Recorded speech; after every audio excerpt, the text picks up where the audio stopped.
Welcome to the first choice high protein East Cape Championships. We're jumping in straight on the action this morning as we have event 4, which is the event which involves the lifting of weights. They need to achieve cleans and snatches throughout the course of this exercise, and we're looking there at the cleans. Now the object of the clean is that they need to get that weight up to shoulder height. Ideally, with good technique, it needs to be with elbows out in front of the bar as that shoulder height, as the bar comes to rest. There you go, you can see Rulof from Lions Bay on the left-hand side of your screen. And he's getting those cleans up. 5 at a time, and they're not playing here. You can see the weights being reloaded by the Lions Bay crew on the left of your screen. Right of your screen, you have the East Londoners, and Roz is busy waiting for her weights to be set. As you see, Rulof on the left of your screen, just making it look so smooth.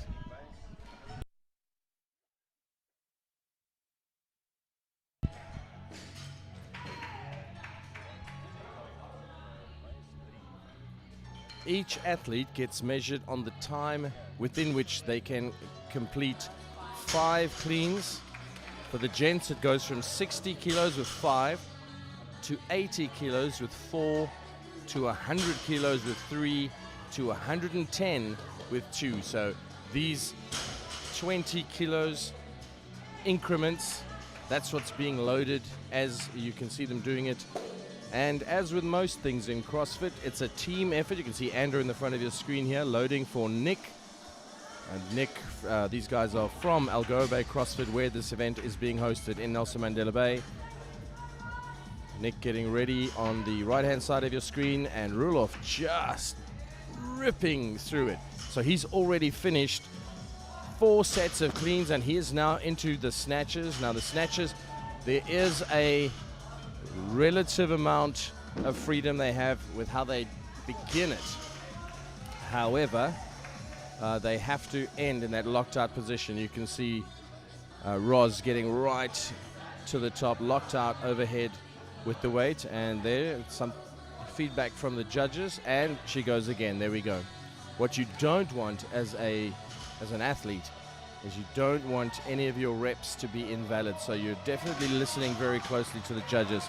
Nick's struggling just a little bit as the incremental weight difference contributes to that, and Rulof once again, he's just ripping it up through these snatches as they add another 20 kilograms to the weight.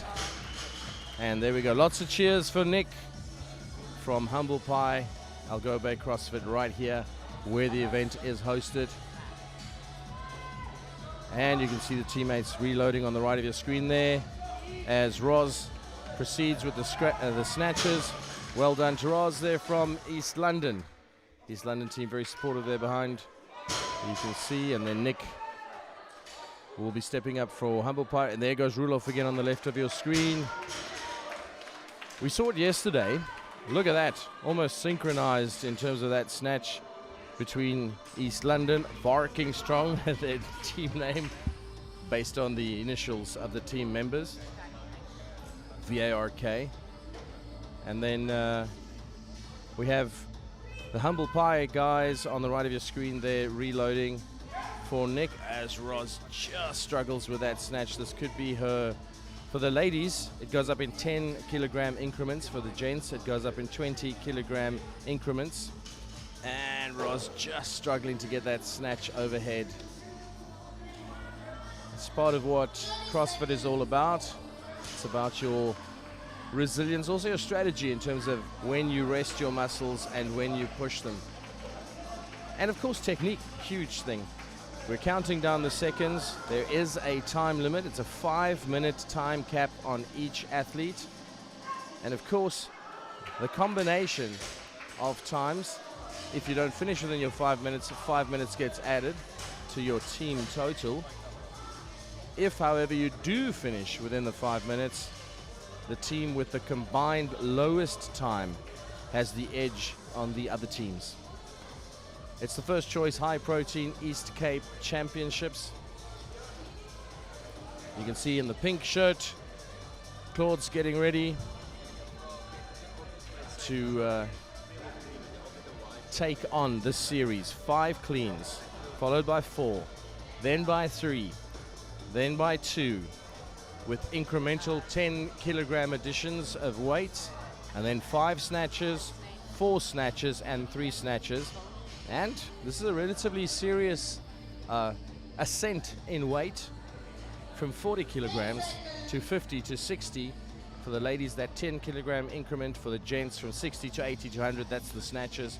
And the cleans start at the 60 for gents and 40 for ladies, and they go to a total of 110 and 70. Here we go. Your 5 minutes is on. You can see the pink-clad East Londoner on the left of your screen. She's making quick work of the cleans. Andrew right in the center of your screen, also doing well. They're the teams jumping in to reload both weights. 20 kilograms getting added to Andrew's bar, 10 to Claude's. And she's just tightening that weight belt there. Lots of warm-ups going on around the venue as the rest of the teams prepare themselves as well. It looks like the Lions Bay guys really have some speed. You can see on the left of your screen there. Martinus wasting no time. Claude's also not a slouch in terms of speed by any stretch of the imagination. And Andrew in the front of your screen here, right closest to us. Okay, there you go. He's through those. Let's add another 20. I wonder how conflicted the athletes are. You know, that feeling of absolute satisfaction for getting through those, and then knowing you have to move through that feeling and reset your brain because the next set's going to take concentration for that added weight. As we saw yesterday, very much a physical and mental process, these CrossFit Championships. Well done, Andrew. Some input from the judges. It looks like those are valid reps. Let's get the weights adjusted.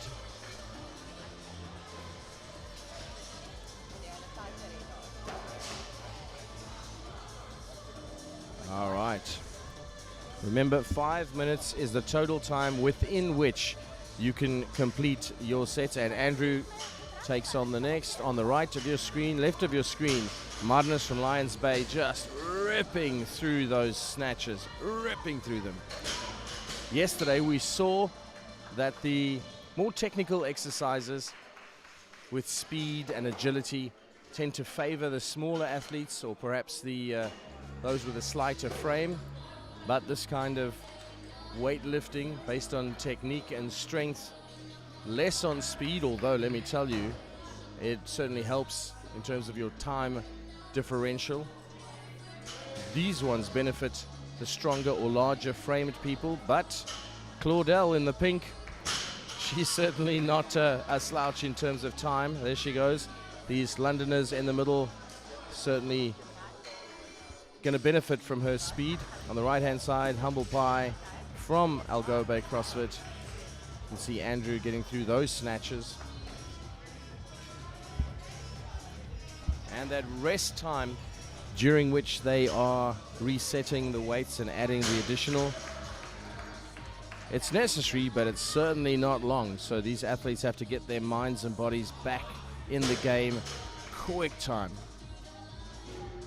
And we see Claudel into the snatches.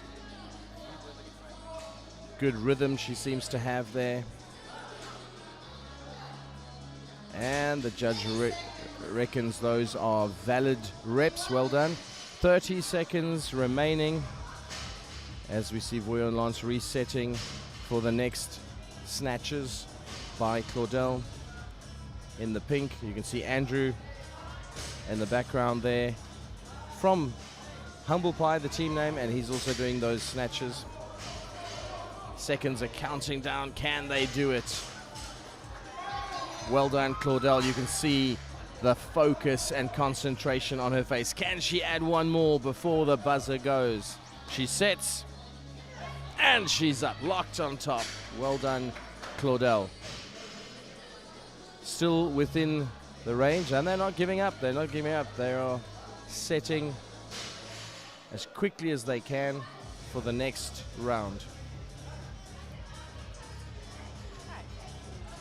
So the teamwork is not just about adding your time to your teammates' time. You can see there's a whole community around how things get set, reset, loaded, planned. And that's the ethos with CrossFit. And as you'll notice, there are athletes at various levels of development. It's all about your personal best being exceeded. Yes, there's competition between the different teams, but the main event here is you as an athlete exceeding your best. Also exceeding the slickness of your teamwork from last time to this time, from the previous exercise to this one. Thanks so much for being part of the live stream today. Please give it a like. And if there's someone you know who's either on their own CrossFit journey or who wants to be, send it to them. Let them take a look. Let them join us here in Nelson Mandela Bay, South Africa. Welcome to the viewers who join us from Hong Kong and other areas far from where we're broadcasting today. We appreciate all of you. And if you'd like to comment, please do. We always like that. If you've got a question or if there's something you'd like to suggest, maybe there's something you've learned about technique that you figure works for you, that you can see that they're either doing or not doing. And you can go, oh, you know what I always prefer? I prefer to approach it a little bit more aggressively, or whatever your technique might be, your idea. And we're into the next round. 5 minutes begins now. Audrey on the right of your screen with the black t-shirt, and in the middle, Vuyo from East London in the green. And the Lions Bay team on the left.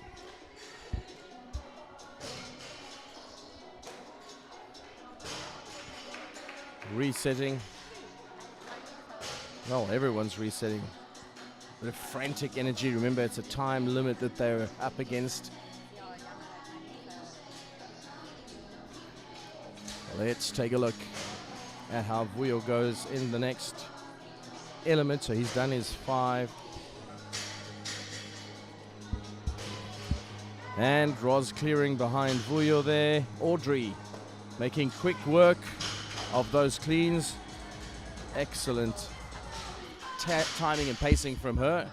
And they reload. Vuyo on the left-hand side getting a slight little snag there on his left arm.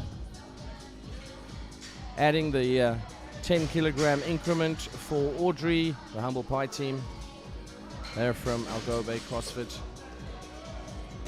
So they've got the home team advantage, if you will. Lots and lots of fans, easy to get to them. And they obviously know the environment, so that's good. There's the Lions Bay team, also from this area. Definitely good teamwork. Vuyo on the left of your screen there from East London. There we go. Straight up to the shoulders. It's got to be on the shoulders, and you want to get those elbows out in front. And that's going to give you valid reps. You do not want to do an extra rep because it wasn't valid. And the judges, as I said yesterday, having spoken to them, they're not just about buzzing you for incorrect technique or an invalid rep. They are here to support. They want you to do your best. Vuyo having a little bit of a snag on that.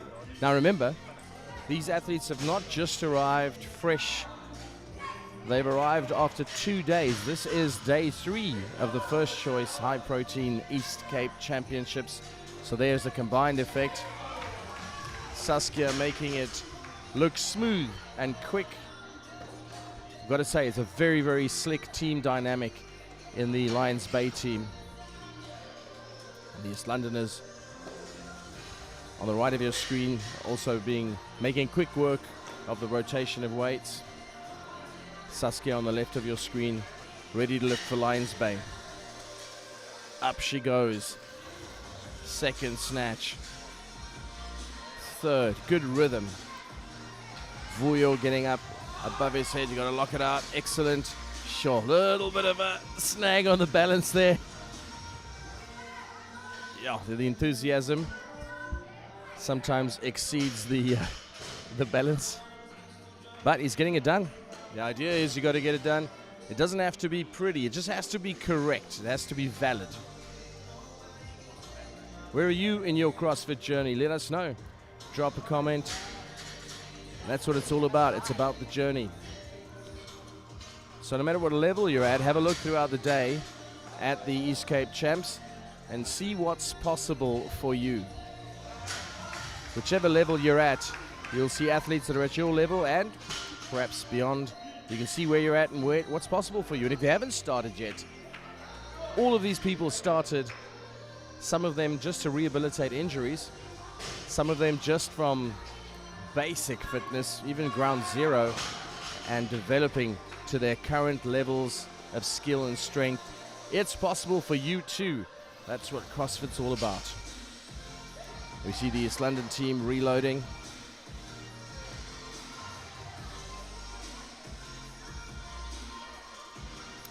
The first choice, high protein East Cape Championships, day 3.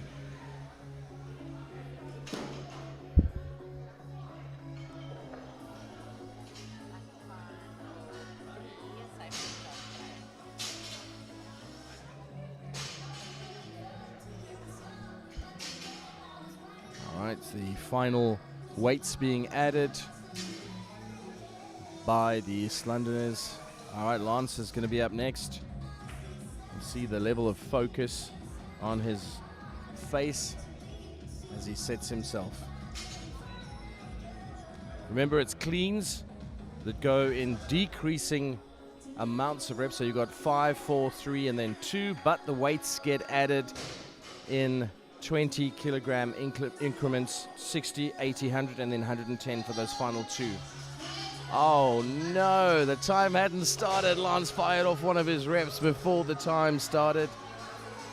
Well, there's something to be said for enthusiasm. Lots of smiles there. It's like, Lance, hold the gun, hold the gun. Don't fire ahead of the start. There's something to be said for their enthusiasm, let me tell you.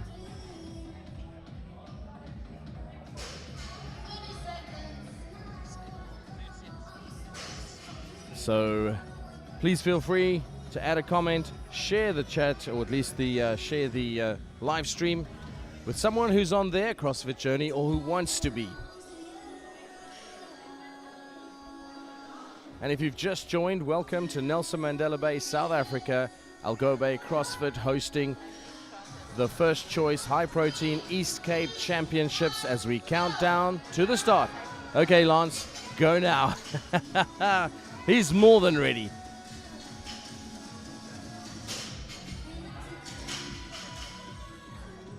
And the teams run in.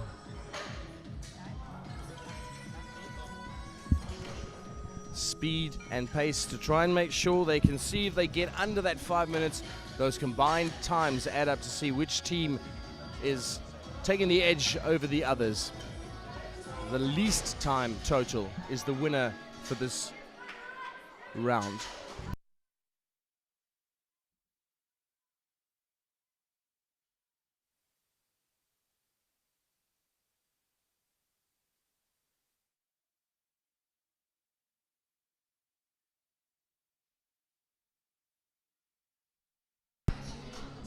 As the day goes on, we're getting more and more supporters jumping in on the action. Lots of clapping and cheering.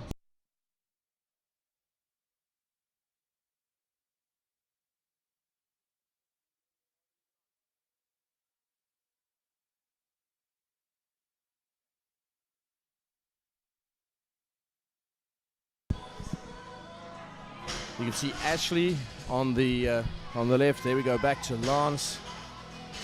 And Vuyo and Roz into reload. These guys look as urgent as the Formula One pit crews, let me tell you. I'm sure by the end of the day, some of the athletes will feel like they need an oil change. And they're fueled by First Choice High Protein. So, yeah, that's available all over the place. So, fuel won't be a problem, but maybe the joints will be creaking a bit. Well done. Ashley making quick work of it. Bonnie, you see there from Humble Pie. They're based here at Gqerbeha CrossFit. And up she goes. Yes, she has the clean. That's it. Yes, judge has some input, but that is a valid rep. And then on your left here, you'll see Lance. And he is ripping through those. Got to say, of these three teams, there's some military precision going on in the Lions Bay team. The East London team not far behind. They got that Formula One pit crew vibe about them. And then the Humble Pie guys, you can see in the background there, Bonnie setting up, and she was on the other side. Now back to Ashley. And up she goes. She's already into the snatches. Lions Bay ripping through those. That's definitely going to benefit them, her speed. Bonnie getting through almost at the end of her series of snatches. And Lance goes again, and he's up. There we go. Well done, Lance. They're resetting, adding the weight. Let's take a look. And up they go. Bonnie and Lance virtually in concert. Well done. That's it. The East London team having ripped through theirs almost as quickly as the Lions Bay team. Oh no, Lance is not done. I thought he was done.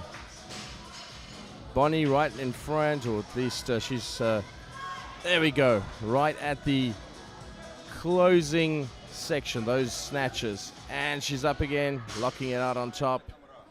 There we go. You are at Gqerbeha CrossFit. You can see the environment there. And then let's have a look at the teams. Lots of congratulations, high fives. Another round has been completed. It is an individual game in terms of one athlete at a time. This is not like some of the events yesterday where the athletes had to be engaged simultaneously. This is an individual game. However, the combined totals and the assistance of the team in the speed with which they reset the weights made all the difference there.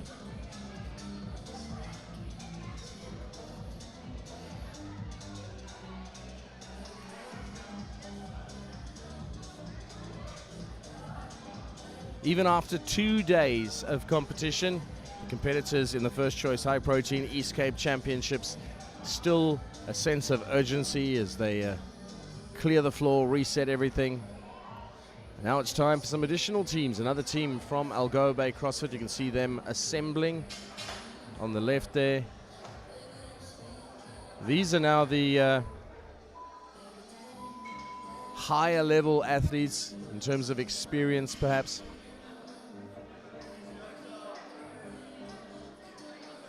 You got Dean and the intermediates.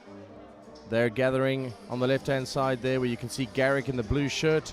That's their lane, where Dean and intermediates will be. And then the more pastel-colored team, the ladies wearing their pinks, right in the middle of your screen. And then JP with his blue shirt.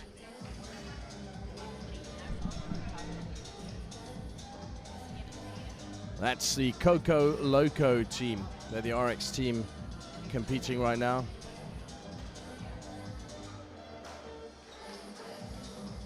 I'm interested to see the levels of experience and the strength that these teams have developed in their CrossFit journeys and how that's going to play out with their times.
and warm-ups going on in various places around Gqerbeha CrossFit as we welcome you back, or if you've just joined us, welcome you to the First Choice High Protein East Cape Championships Day 3.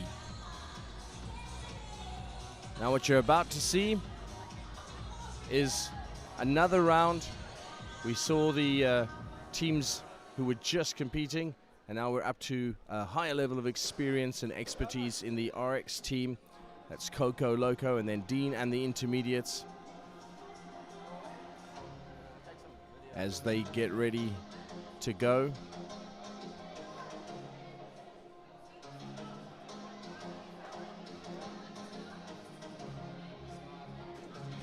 You can see everything being set. Weights loaded in the best sequence for quick resetting. It works like this. If you weren't here for the earlier execution of this round, it works like this: 5 cleans followed by 4, then 3, then 2. For the ladies, it's a 10 kilogram weight increment with each successive group of cleans. Each set has that 10 kilogram increase. The gentlemen, it goes from 60 kilos to 80 to 100 to 110. That's the cleans, and you've got to do them in 5, 4, 3, 2, 1, or at least 5, 4, 3, 2. And then you can move on to snatches: 5 snatches, 4 snatches, and then 3. The first 5 for the ladies at 40 kilograms, the second at 50, and the third at 60. For the gents, the 5 snatches at 60, 4 at 80, and 3 at 100. I'm gonna hazard a guess here that no matter what level you're at in your CrossFit journey, the addition of 10 or 20 kilograms in quick succession is a challenge, not just for muscles, but also for focus, form, balance. So there's a lot of combination between the physical and mental that goes on here. And then of course you add another mental element, and that mental element is the time pressure, because the less time you can take to get through this, the lower your team total will be, and the teams with the lowest totals will edge the others. As we saw, some of the teams in the previous round took the full 5 minutes to get through it. Others were able to chip some of the time off. I have no doubt that these two teams at the higher levels of experience and skill will chip some of that time off. It remains to be seen which one will take the most time off those 5 minutes to get the lowest combined team total time. And that's going to determine who gets the edge. All right, Eva with the microphone, setting it up. Judges getting into their positions.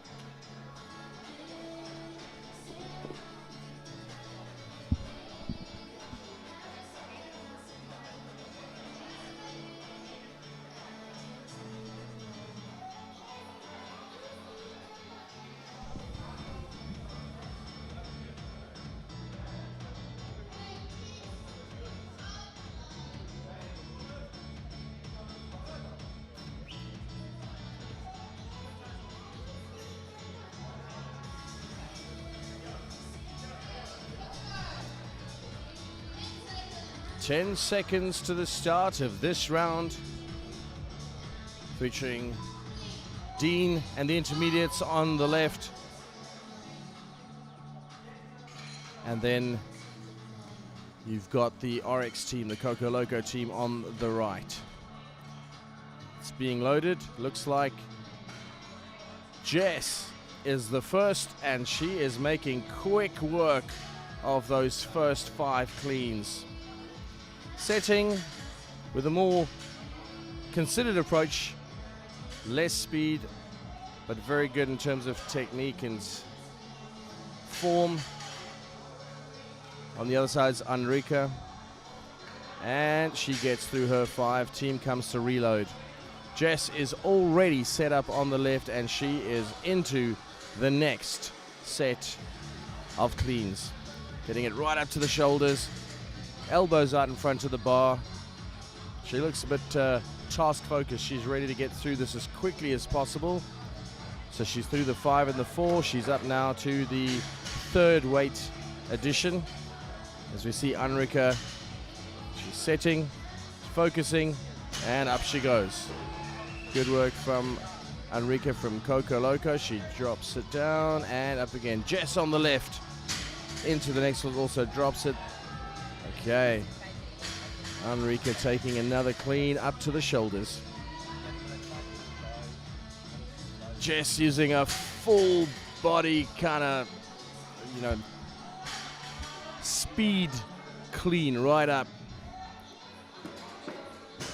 Enrique taking a more considered, measured, shaped approach.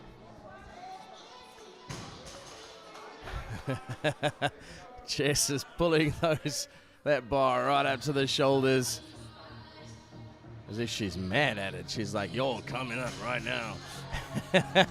Good work from Enrique. All right. Oh, that quick approach from Jess in the earlier ones might be just facilitating the need for a bit of rest now before the next set. You see, this is all about strategy as much as it is about the exercise and the technique.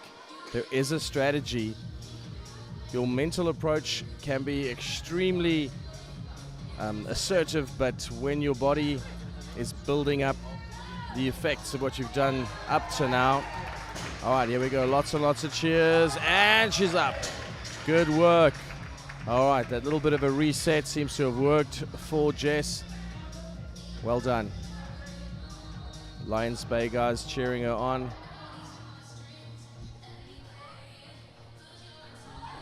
And Enrique just having a bit of a snag there.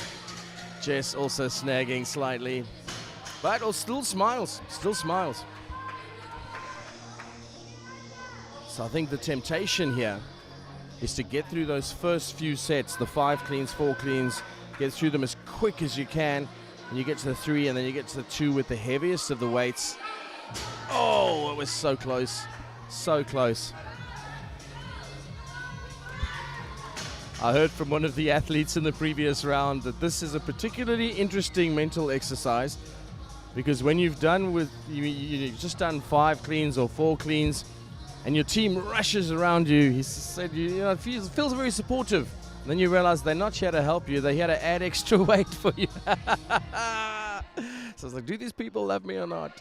They're doubling up my weight. Okay, they're not doubling it, but you know what I mean. So the teams rush in and support you. But you have to have the mental focus required to go, okay, wait, this is going to be that much more in terms of the weight. Interesting how the strategies are working for these athletes. Ripping through those first few has actually sapped a lot of energy. And she resets, does Jess, and she's there! No! Just short. If she'd have stood, she would have had that one. She's not giving up, though. She is not giving up. Enrique on the other side taking a long pause. Let's see what Jess does. 30 seconds. Some warm-ups going on the other side. On the right of your screen, Jess trying again. There we go. Can she stand? Oh! The entire Algoa CrossFit Hall resounding with encouragement as everyone shouted and clapped. Jess had reached that limit. Looks like that speed approach just at the outset came back to bite a little bit towards the end. So let's see if the other athletes are going to take a similar approach, just burn through the first few, or if they're going to do a slower, more considered pacing. We saw it over the last couple of days. There is strength, there is skill, there is fitness, there is focus, but strategy cannot be underestimated. Sometimes just approaching it in a very specific way yields some unexpected results. In the middle of your screen from Coco Loco, it's Kerry. You can see the concentration etched on her face as she stands by. Enrico having a good laugh in the background going, I can feel the results of that one. And the countdown begins.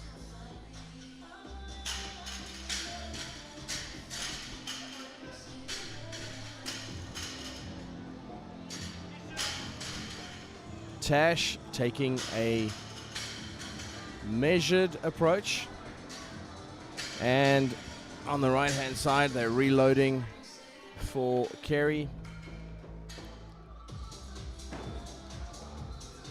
These guys approaching it, especially the Dean and Intermediates, approaching it like a race crew. They're just resetting. And both of them at the same time there, the warm-up in the background, Kerry in the foreground. Sorry, from this side, it is the right-hand side. There we go. They go at the same time, Kerry and Tash. Kerry still has one more to go, and they're going to reset.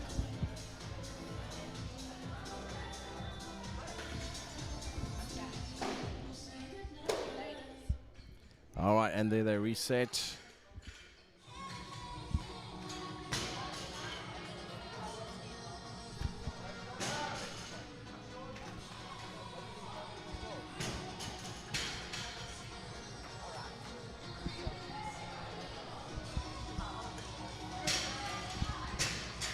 Okay, there we go. Making good work there, Kerry on the right, and you can see Tash. She's got, I think those weights just separated slightly. She's tightening them up. And Tash going for her next one.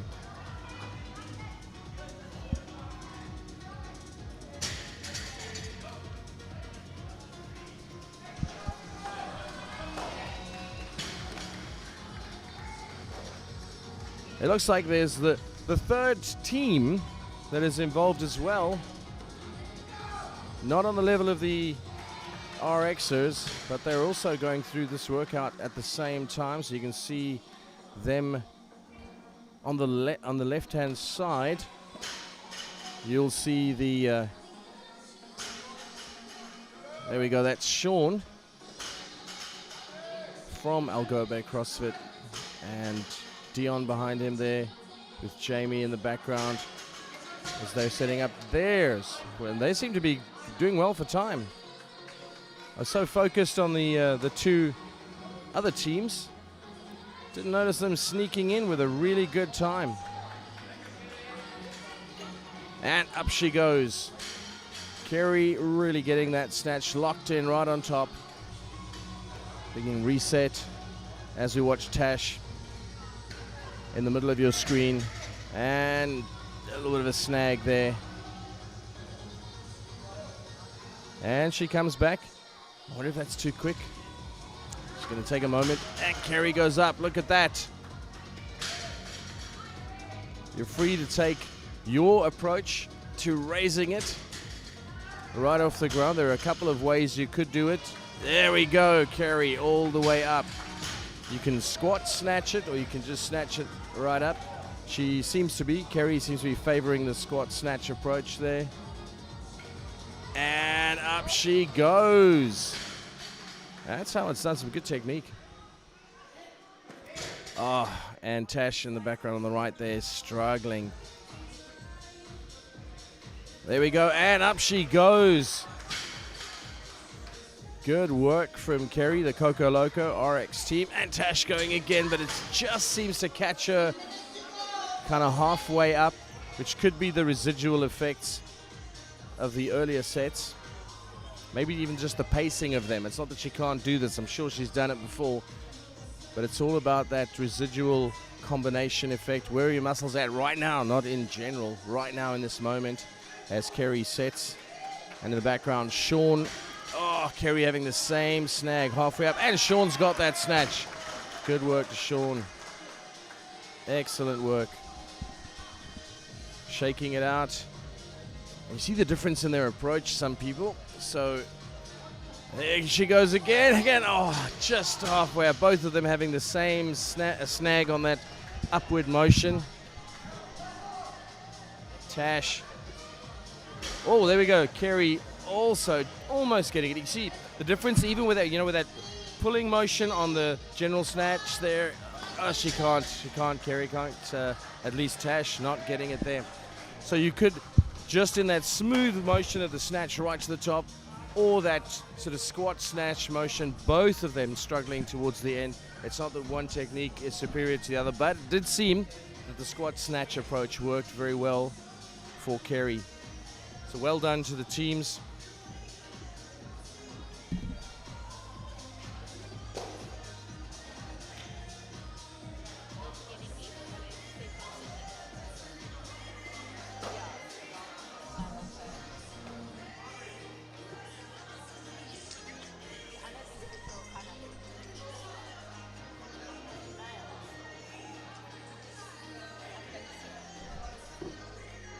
So we've talked a lot about the two teams, the two more advanced teams, but one of the other teams has been quietly chipping away here and doing some excellent work, and that's the Gqerbeha team.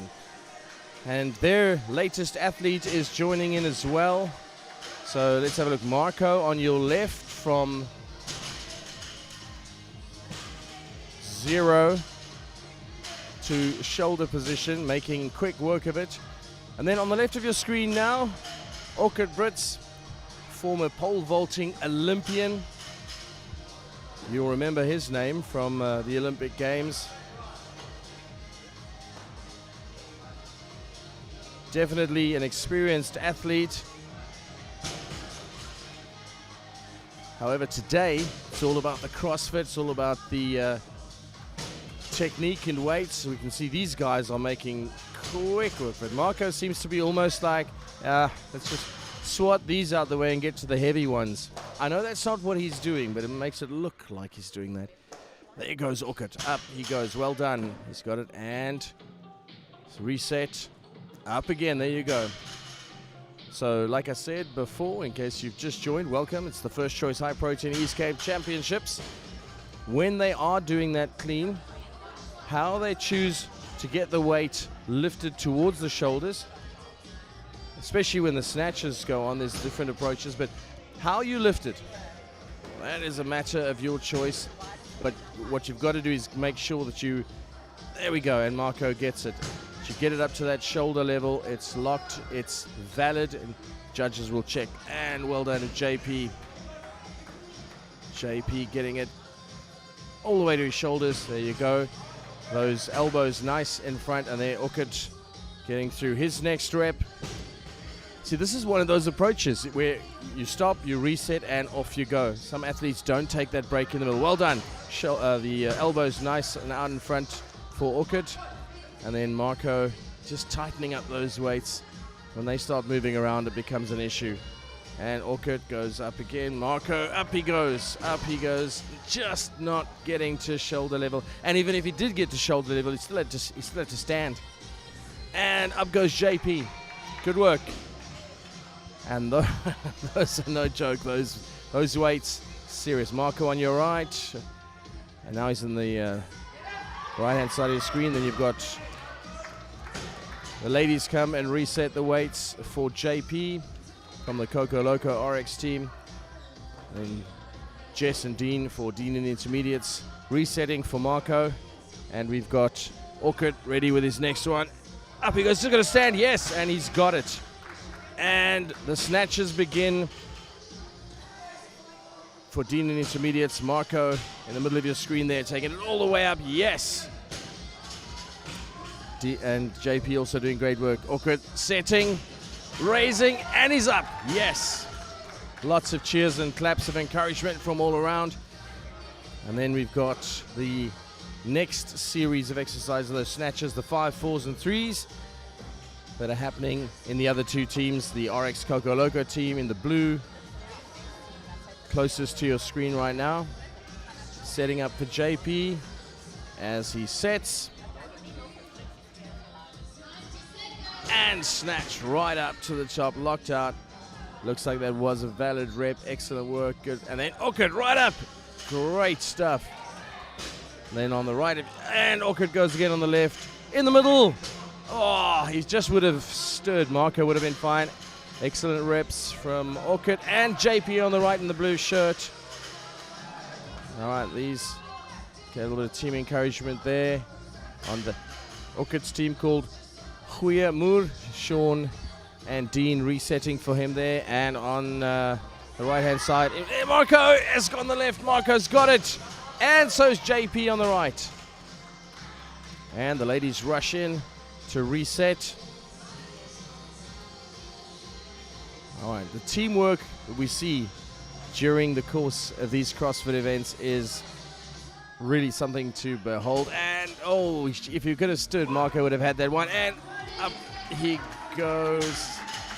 I was looking across the hall at Orchid. There we are. Just if he would have stood, that would have been the one. Let's see. And now you got to remember, this is a very, very tall gentleman. And Marco goes up. Orchid goes up. Boys wondered. I actually was chatting to the taller athlete. Oh, and just in time, JP gets another rep in. I was chatting to the taller athletes yesterday. And not all of them are gentlemen, but typically a lot of the guys that are quite tall. I always wonder, when you're doing something like a snatch that's got to end up overhead, if I did that, it'd be just over a meter. Okay, a little bit taller than that. But when you come to guys that are almost 2 meters tall, that's a whole lot more distance to cover, where you got to pull those weights all the way into the air and then lock out on top. All right, you'll see them setting up. They're rotating to the next athlete. And you'll see the Gqerbeha team on the left. And in the purple, it's Jamie who's stepping up for her set. And then in the middle, you've got Dean from Dean in the intermediates. And on the right, Garrick from Coco Loco. There, Jamie takes it up, and there she goes. Good rhythm. Dean's picking and dropping. So Jamie's definitely getting more speed with that choice.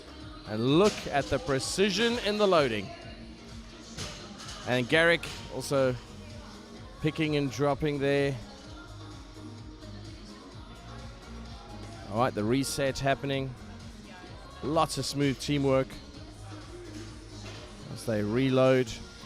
On your left, that's the Gqerbeha team. Jamie going through that set. And Dean on the right. He's doing that pick, set, drop approach. I wonder if his strategy is that it maybe saves a bit of muscle on the descent. And Jamie's up.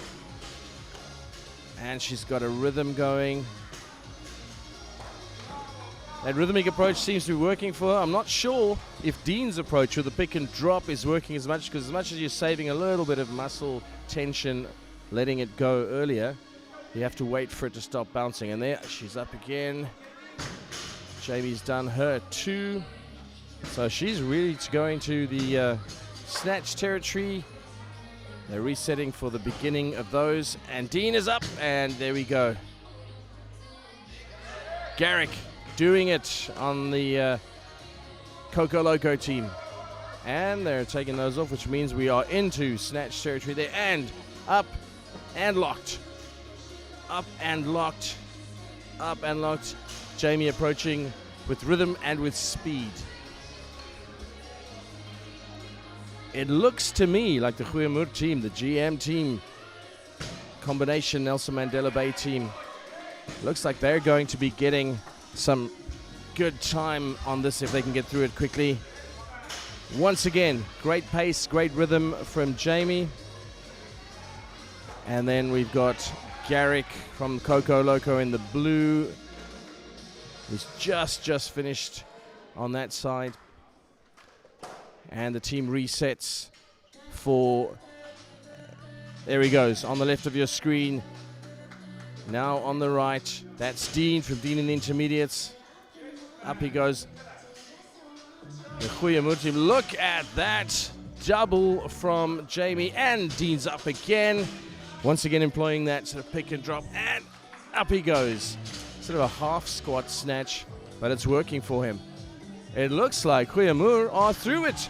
So it looks like their team coordination, together with that rhythm from their lifter, has bought them a lot of time, and the Coco Loco team in the front of your screen right here, they're resetting. Looks like Garrick just gathering his thoughts and getting ready to go. Dean also. There's 1 minute remaining. That's a big, big time gap for Gqerbeha, and Garrick is up on that Satch. Dean, well done. Well done for both of them, and yes, both up. There was a moment there for Garrick, but he did it. And Dean's up. Yes. Smooth. It's a considered pace, but he gets it. And he's up and he stands. That's how it's done. Garrick also. Once again, the technique from the ground to when the weight's on its way up. That's open to a little bit of variance, but it has to lock out on top. And yes, you've got to be fully extended in terms of standing. And it looks like Dean and Intermediates have carved out a bit of a time. No, he's actually still doing it. Sorry. Looked like he was stepping out. He's not. He's still busy. He's setting his mind.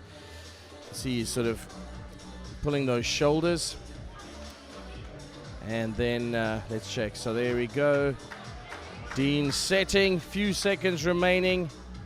Can he lift it? Right up to that full position. And it's up.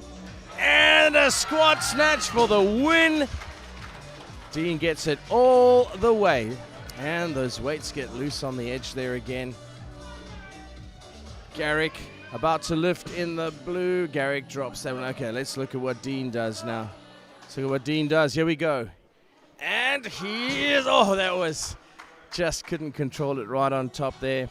But bear in mind, by this level, you're reaching the 60, 80, and 100 kilogram incremental weights. So let's see what it can do now. Last gasp. He's up. Same situation on the other side. Lots and lots of applause. The Gqerbeha team, they sailed through that. However, the other two teams, having done well, went right to the time limits. There's no real carving out of time advantage that they were able to do in that round. Lots of high fives and encouragement for one another. It's the first choice high protein East Cape Championships. Event 4 of 5 for these teams.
That was a great set.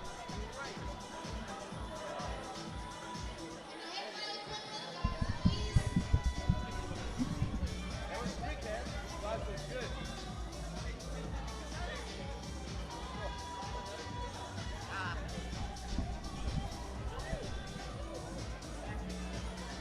Lots of excited chatting back and forth, comparing notes.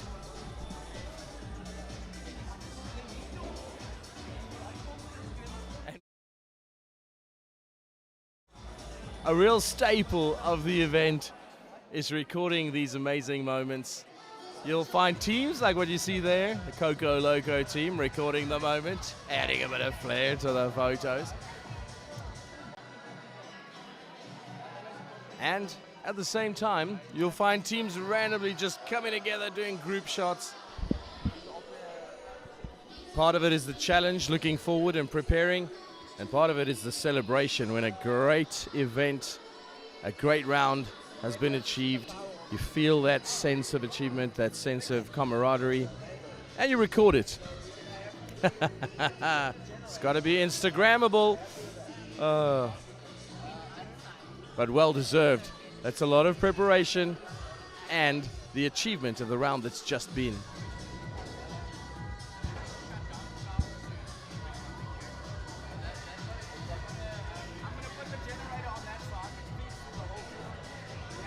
All right, setting up for the next round.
still on.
The first choice, high protein East Cape Championships continues with the next round, event 5. They call it Chipper of Chippers, the resounds Chipper of Chippers. As you see, Dave is busy giving the instructions, just getting the teams ready and adding a bit of comedy into the mix. If you're a CrossFitter, you know the kind of things that get said that make you laugh and go, yeah, sure, just add some weight, just do it more times. Let's take a look at what they're going to be doing. 100 yoke wall balls, and what that means is that the yokes, which you see in the front of your screen on the left and right, are going to be the marks, much like the wall. When you throw the wall ball and you start from a squat, throw it up onto the wall to a certain level, and then you catch it and you go down to squat again and you throw it up. This is going to be a combo where one person is on one side of the yoke, another person on the other side of the yoke. The ball gets launched from a squat position, goes over the yoke, and gets caught by the other teammate, who must receive it, go into the squat position, and then come out of the squat position as they launch it over the bar, and that repeats 100 of those, followed by 12 synchro box step overs. You'll see the boxes that are around. Dave's sitting on one of those right now. Those get stepped over. What the difference is, there's a step over, and then you're also going to get later on synchro box jump overs. The step overs you can do 1 foot at a time. The jump overs, both feet have to go onto the box. So you start with 12 synchro box step overs. Synchro, I'm assuming, means that you have to do that in concert with a teammate. Then you've got synchro clean and jerk. What we saw earlier, we saw the cleans up to the shoulder. We saw the snatches up overhead, clean and jerk being a combination of the two. Going to get that weight up and then overhead, the clean and jerk. And then the synchro T2B, which is toe to bar. You hang from the bar, you bring your toes up to the level of the bar. Then you've got your synchro box step overs again, another 12 of those, followed by, not 12, but 100 synchro box jump overs. Now, whatever the legs were feeling after yesterday or after this previous round, they're going to have to overcome in the synchro box jump overs. As with all of the competition in the first choice high protein East Cape Championships, it's not just about the workout. It's not just about this set. It's about the time limit. And the time cap on this exercise, on this event 5, the resounds Chipper of Chippers, is 20 minutes. If you've just joined us, welcome to the live stream. Please give it a like if you're enjoying it.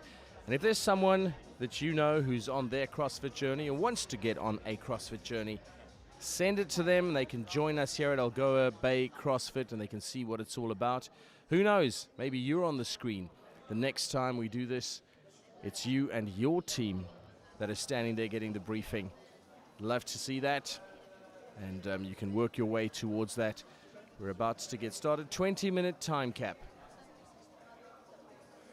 Take a look at the workout. 100 yoke wall balls, 12 synchro box step overs, 40 synchro clean and jerk, 40 synchro toe to bar, T to B, 12 synchro box step overs, and 100 synchro box jump overs.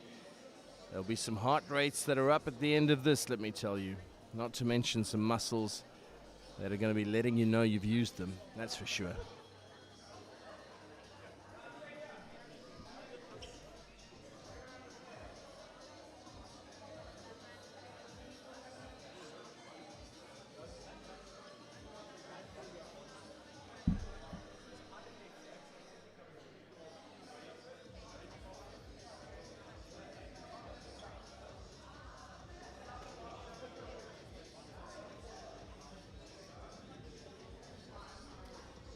There's the box step overs being demonstrated. This has got to be synchro. You've got to be doing it together. Lions Bay team being used to demonstrate there.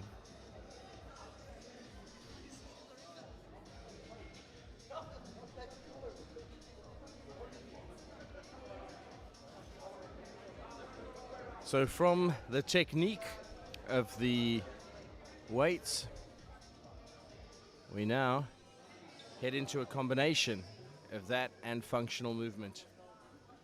So yes, there will be weights lifted in the clean and jerk, and also in the wall ball throws. Those balls, it's certainly not ping pong, people. It's a weight and a concerted effort that goes into that. But at the same time, you're combining that with your box step overs and your box jumps. And that's all about your weight, your muscles, your body proportion in terms of the energy you use to launch, to land, to manage the pace you use. And at the same time, the mental element that gets added, not just in the resilience, not just in the focus, but also in the ability to synchronize with your teammates. As ever, CrossFit, about your personal best, but at the same time, also about community, combination, synchronization, teamwork.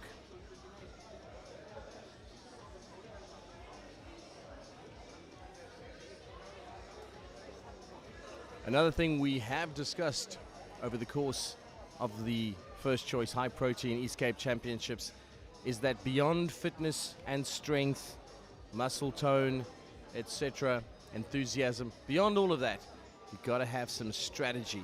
That's definitely going to help if you can get that applied to managing and balancing your energy, which will then contribute to the time you take. And if you can reduce the amount of time that you take to get through it, that's definitely give your team the edge.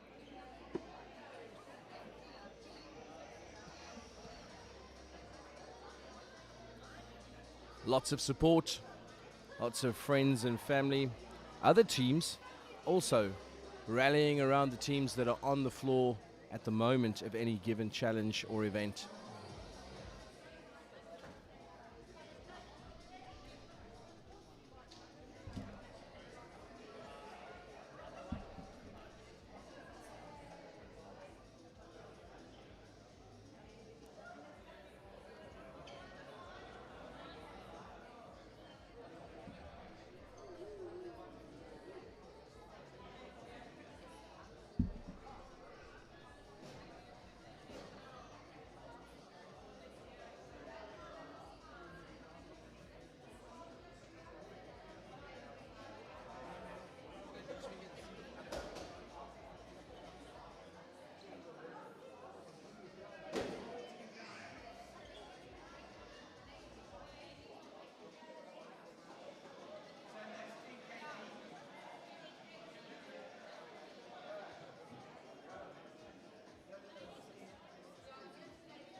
And you can hear them setting off. The beep has gone and they are into this exercise. The 100 yoke wall balls have started. You can see on the left of your screen the Lions Bay. No, it's the East London team actually. On the left middle of your screen, that's Lions Bay.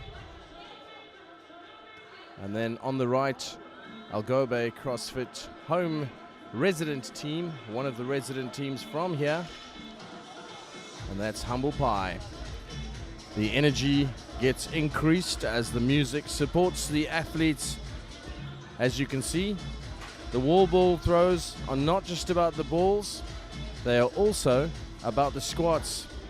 So there you go, Roz taking it right down, getting those hips below the knee level, and then you can see on the other side, Rulof and Marnus working together in the black t-shirts, and over they go into that squat position. And in front of you here, Humble Pie into the clean and jerk. Andrew starting for them. And as with yesterday's event, your team members also have to be engaged. You will see team members in a squat position. You'll see team members holding weights above their head. It's part of this complete team approach. And there we go. Back to some clean and jerks that happen while the wall ball yoke throws are happening. Over the yoke into the squat position and out and over. So it's as much about the arms as it is about the legs, as it is about the entire combination, core engaged, breathing, all of it. And over they go, and you'll see the competitors in the background holding those weights above their heads. And all the CrossFitters will know that sustained position is not rest as much as the position. You see Vuyo in the middle of your screen there in that sustained squat. That's going to wear on you over time. So it's as much about mental toughness and endurance as it is about technique.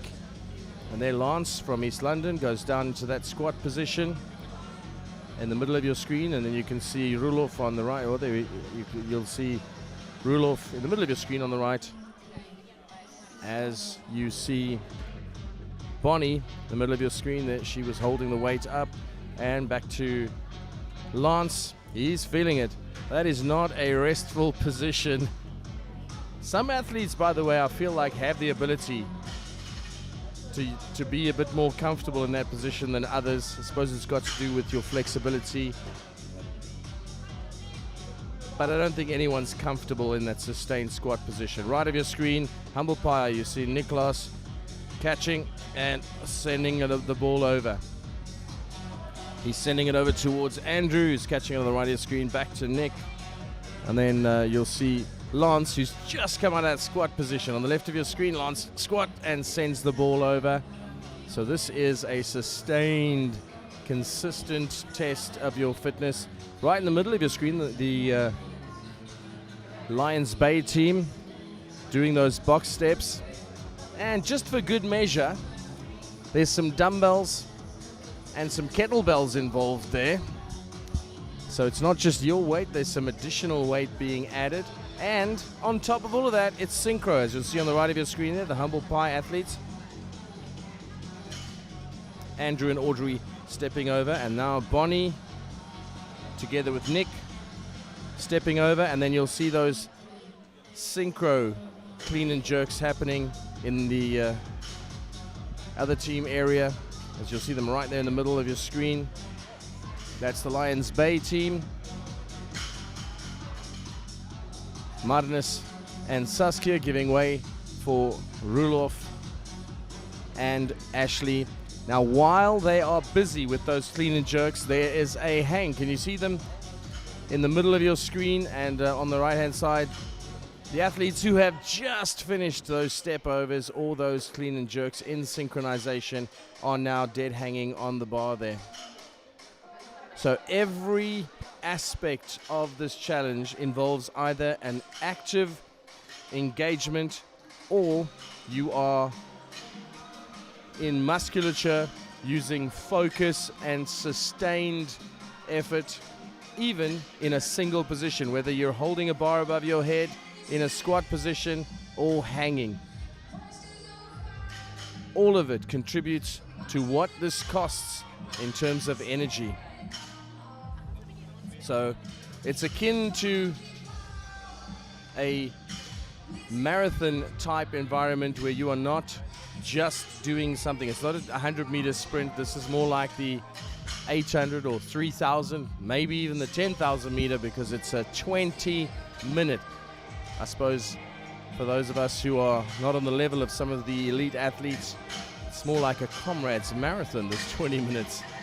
But some of these folks have done the kind of preparation that makes this a half marathon, not an ultra marathon. However, ultra commitment is required. Synchronization, focus, concentration. So it's the clean and jerks that you're seeing happening. There you go, the East Londoners have great synchronization there. Vuyo and Roz on the right of your screen. You've got Rulof from Lions Bay, and up they go. Vuyo and Roz. And then let's take a look at the full vista of the three teams simultaneously. Audrey and Andrew on the right-hand side there. In fact, they're closest to your screen now. You'll see them still busy with that synchro clean and jerk as the step overs are happening behind them. The Lions Bay team, Saskia and Magnus taking this shift. That step over at the best of times is an effort. Now it's not just a step over, it's a step over with weights and in synchronization with a team member. You can do one at a time in the synchro step over. When we get to the box jump overs, it's going to be a whole nother story. The synchro clean and jerks happen, and there's got to be 40 of those that get done within the 20 minutes. On the right hand side of the screen, Humble Pie, Nick and Bonnie. And up they go. Great synchronization, and you can see the team members hanging down the right hand side there. Oh, wait, look, the Lions Bay guys are already into their T2Bs, the toe to bar. Goodness gracious, look at that. Look at that synchronization on the toe to bar. Saskia and Magnus making it look like they've rehearsed this. There's Vuyo and Roz again from East London with the clean and jerks, and then you've got Andrew and Audrey on the right-hand side there. They were stepping over back to the East Londoners, just addressing their strategy, getting ready for those box step overs there.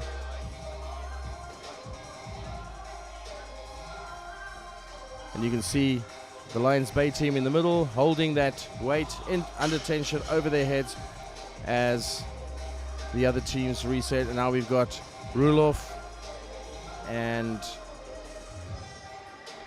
Ashley setting up, and up they go.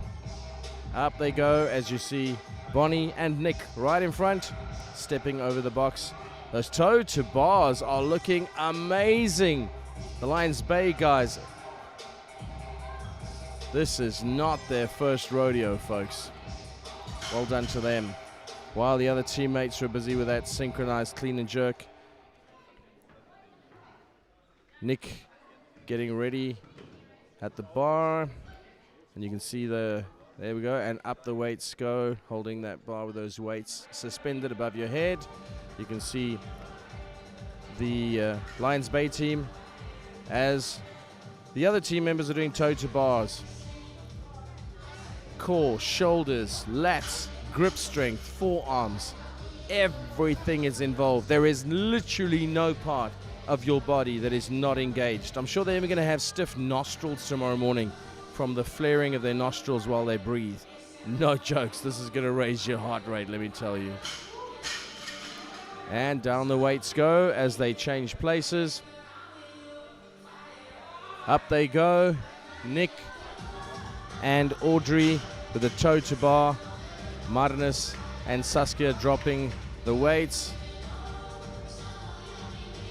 And beginning stepping over the boxes, you've got Andrew and Bonnie on the left of your screen, and they are holding the weights suspended as the toe to bars go on the right. Humble Pie doing great in terms of their overall team synchronization there. Generally, there's been very, very good synchronization across all the teams. It's really crazy because your preparation for this typically tends to be, I think, as an individual, there isn't a lot of pre-rehearsal where you can do all of this in a choreographed fashion. A lot of this comes down to some of the work that's done beforehand together, some of the work that's done as a team, but most of the work that's done on your own journey. Oh, here we go. This is impressive to watch, but also if you're a CrossFitter and you're a box jump over enthusiast, you will know what this takes as you go on. It's not just about those first few. It's about the combined effect on your legs, on your breathing, on your rhythm, on your coordination as you go on. Just a note, if there are little flickers here and there, There are some electricity issues going on in the area, so apologies if there are some variations in lighting, sound, etc. That's just part of the environmental factors that are happening. Right now, on your screen, the East London team, Vuyo and Roz, who are holding the weights above their head. You can see them. And the Lions Bay team, look at that coordination. Synchro box jumping, all four taking turns.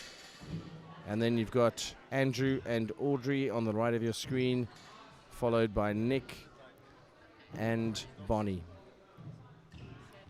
All right, some stepping over going on from the Humble Pie team, and that combined box jump over synchronization from Lions Bay. And on your screen right now, the East London team barking strong as they put the weights down and reset.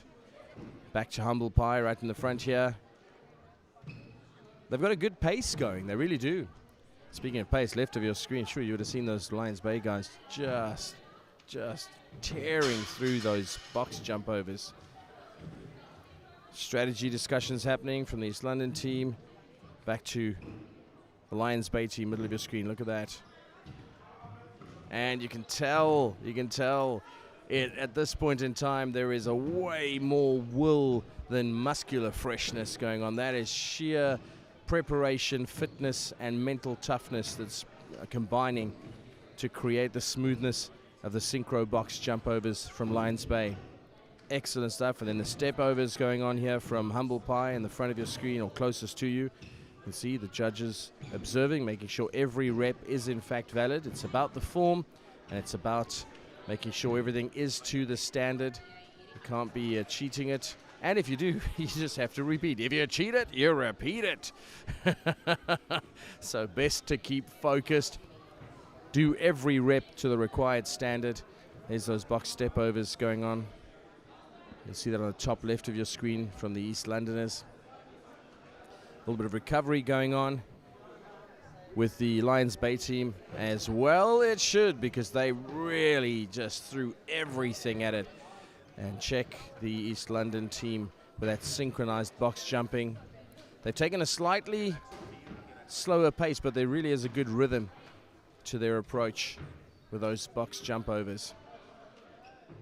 So it looks like Lions Bay has added a great time advantage to their overall total. The other team's still engaged. And back they are at the box jumps. It's the East London guys. Claudel and Lance, followed by Vuyo and Roz, and they rotate again. All right, back to Humble Pie right in front here with the box step overs. Audrey and Nick, followed by, or at least Bonnie and Nick, Andrew and Audrey. And you can see the spirit is willing, but the quads are weak. Not weak, tired. Well, you wouldn't say that looking at the East Londoners. Look at that. It's like they're getting smoother as they go further. Sure. I would think that as you go on further and further, it's like the muscles get less and less willing to cooperate, but it looks like they hit a rhythm and then just increase the smoothness. High fives, well deserved. Well deserved. Who is going to benefit most? I'm going to suggest that's Lions Bay on this one. They got through 100 yoke wall balls, 12 synchro box step overs, 40 synchro clean and jerks, 40 synchro toe to bars, 12 synchro box step overs, and 100 synchro box jump overs in well under 20 minutes. The less experienced Humble Pie team going right to the 20-minute cutoff time.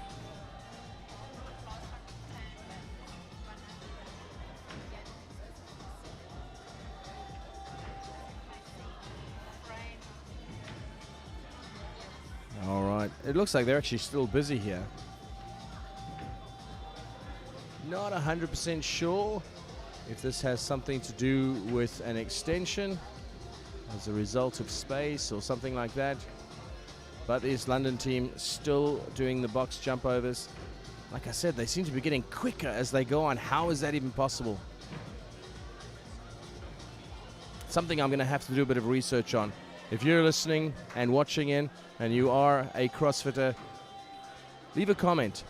Does it happen that sometimes as you go on, it just gets smoother and easier? Kind of almost like the warming up scenario. But they're well beyond the warm-ups, believe me. I would think that things get slower and less coordinated as they go on, but these guys seemed to get quicker and more coordinated as they went on. Is that your experience? Or are you among those of us who slow down as you go on? And by the way, if you're watching and you're thinking, wondering if I should step into CrossFit, you can see the range of athletes, you can see the range of levels that they're on. Everybody starts somewhere, and you've got to start somewhere to get somewhere, and you can see the effects of consistent training. I've said it before, some of these folks started training because they just wanted a different fitness challenge, others because they were in rehab from injuries. Still others, lifelong athletes of some sort, wanting another kind of challenge. Wherever you're at, have a look into it.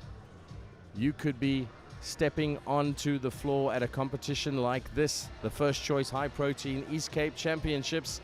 Before you know it, I could be calling your name, and we could be watching you achieve the kind of great things that these teams are doing.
And we are back with the first choice high protein East Cape Championships event 5.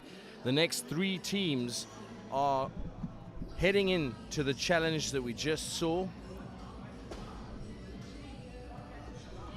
If you've just joined in on the live stream, great to have you along. Please give it a like and a share for anyone around the world, anyone who is on their CrossFit journey or wanting to start theirs. Perhaps invite them to join us here at Algoa Bay CrossFit, hosting the first choice high protein East Cape Championships. This is event 5, the Resounds Chipper of Chippers. As ever, it involves a series of exercises, but it is full team participation. Those athletes which are in the middle of the active parts of the event are supported by others who are in a, I'm going to call it passive, but it's a fully engaged, non-moving exercise. So you'll see some of the folks are standing there in the middle of your screen. Marco from Dean and the intermediates, he is standing with the weights fully extended above his head. On the left-hand side is Dion. Well, you can see Garrick in front, shirtless Marco in the middle, and with the green shorts at the back, Dion. They have to hold that position as the athletes are engaged in the 100 yoke wall balls. A yoke wall ball is what you're seeing there. As you see Enrique catching it, she goes down into the squat and then throws it over to Kerry, who catches it. Now they make way for the gents, and JP launches it, catching it into the squat, and launching it again is Garrick, you see there, while Kerry has to keep that weight suspended at full lock position above her head, and the squat being held by Enrique on the other side. And now onto Marco, throwing it across and over the bar as he throws it to Dean, while the other 2 members of their team, Jess and Tash, are holding their positions. Back to Coco Loco, our RX team. In the front of your screen right here, you can see that holding of the positions, Kerry with the weight above her head. And back to Orchid on the left, who sends the ball over to Dean, and it gets replaced by Sean, who's throwing it to Jamie in the purple gear. They're waiting for their other teammates. Oh, I hope they didn't lose that rep. Okay, and over it goes. The ball has to go over the yoke, caught into the squat position and launched. There you see Jess and Tash, while Marco is in the squat position and Dean is holding the weight fully extended above his head. Caught and squat, launched and caught. That's how it works. And we go back to the other team in the blue. We see the Coco Loco guys, Garrick catching, launching, sending it over to JP. Back to the intermediates, Dean and intermediate, Jess launching it to Tash. Oh, she caught it but forgot to go straight into the squat. There you go, beautiful, beautiful. That's how it's done, ladies. All right, there we go. And you can see what a fully engaged activity that is. The other team members have to be fully engaged in something that puts them under that tension of stillness, as it were, that control, full body control, engagement of core, quads, all the various sets of muscles. And it's not the same every time. Sometimes you're suspending something over your head, another time you are down near the floor. Now we're into those box step overs. You will notice that some athletes are using the dumbbells and others are using kettlebells. Sometimes it's about the preference of how they want to be holding their wrist, their grip strength, etc. You will notice, if you look carefully, that Tash has 1 kettlebell and 1 barbell. Orchid the same as he steps over. Now it's got to be as synchronized as possible. Dean and Orchid taking their time. Not as synchronized as some of the other teams, but achieving it definitely. And these gents are not among the least strong among us. They are holding some big weights. All right, fully engaged in the hang. You've got Enrica and JP. And on the other side, you've got Dean and Tash. And they are hanging fully engaged, though not fully active. Jess and Marco in the middle of your screen there, giving way to Tash and Dean. And then Okert and Dion, fully suspended, locked right on top, full control required. All the muscle groups that get tested for holding the weight right above your head.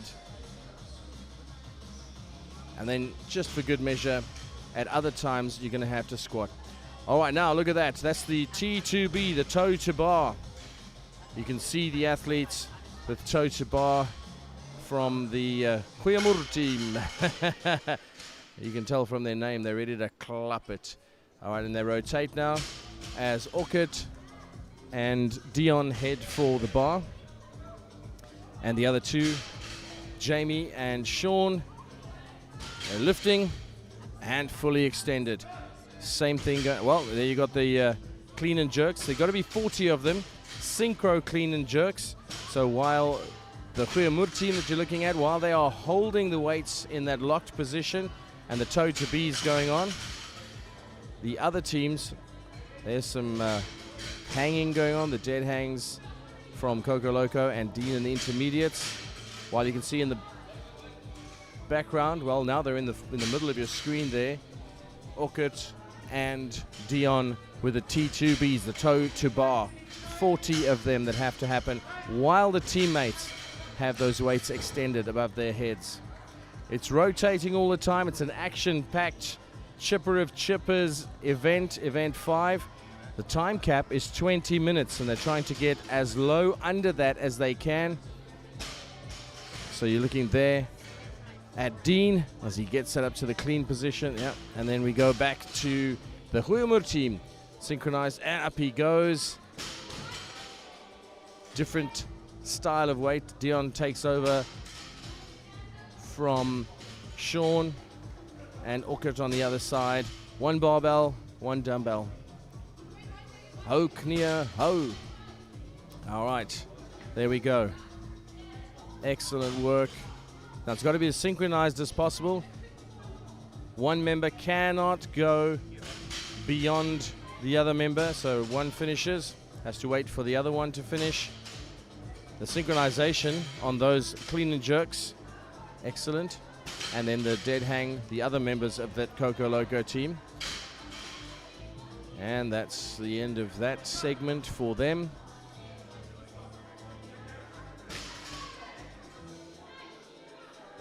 You gotta have your photographer on standby. All right, here we go. No jokes when it comes to step overs with weights in hand. It's not just your body weight.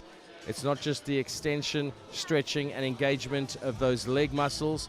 You've also got to engage core, back, shoulders, chest, the whole lot, because you've got that swinging weight that you've got to control in terms of the barbell and dumbbell, at least the kettlebell and dumbbell. Changing positions, and there they go in great synchronization. All right, Jamie and Sean, synchronized clean and jerk. Great synchro from them. Switching places. Okert and Dion taking their place behind the weights. Getting ready as the other half of the team are on the bar. And up it goes. Clean and jerk from Dion and Okert. Up they go. And these gents aren't playing when it comes to the amount of weight that they're lifting, that's for sure. Up they go. Yes. Great synchronization. Up. Yes. And down to the box steps from Dean and Intermediates. Jess keeping her body low. Marco going over as well. And they're moving on to the next one. Toe to bars. That's how it's done. Look at that. It's almost like it's rehearsed. Amazing. Not their first rodeo for sure. Those are the RXers. Back to Dion and Okert. And up it goes. Clean and jerk. Let's go again, and clean and jerk. Up they go. Dropping from that engagement on the bar. And now Let's have a look at Orchid and Dean again. Bear in mind, these clean and jerks have to add up to 40, not 40. Toe to bars, well executed. Real rhythm and flow from the RX team there. JP and Anrika, real flow there. And in the background as well, the intermediates doing extremely good work with the toe to bars. Look at that. Look at that. That's real synchro. And Marco drops, Jess does too, and they switch positions. There we go, another switch going on. And we head to Gqerbeha, they're called. Clapping it on this side. You have the combination for the clean and jerks from Jamie and Sean. Just taking a moment to regroup. Now back to the toe to bars. Such elegance in their movements on both teams. So you've got the Coco Loco team in front, and then they're just dropping from the bar to back there. Tash and Dean from Dean and Intermediates. Back to Gqerbeha, and up they go. Yes. Good work, good work. The clean and jerks adding up to that total of 40 in the team. Switching places, Dion heads towards the weights. Orchid comes to join him. Everyone's setting. Remember, the time cap for the total workout is 20 minutes. Okay, looks like a substitution there. Orchid heading for the bar with Sean. The other two, up they go. Clean and jerk, clean and jerk. Good work. Toe to bars. Garrick and Kerry back to Gqerbeha. They were a real rhythm. I think it looks like the speed of some of these athletes with certain combinations. Like you see the toe to bars. There you go, Jess and Marco. They're heading for it. While the suspended above their heads. There they go. Look at that. There, up, toe to bar, toe to bar. Full body engagement.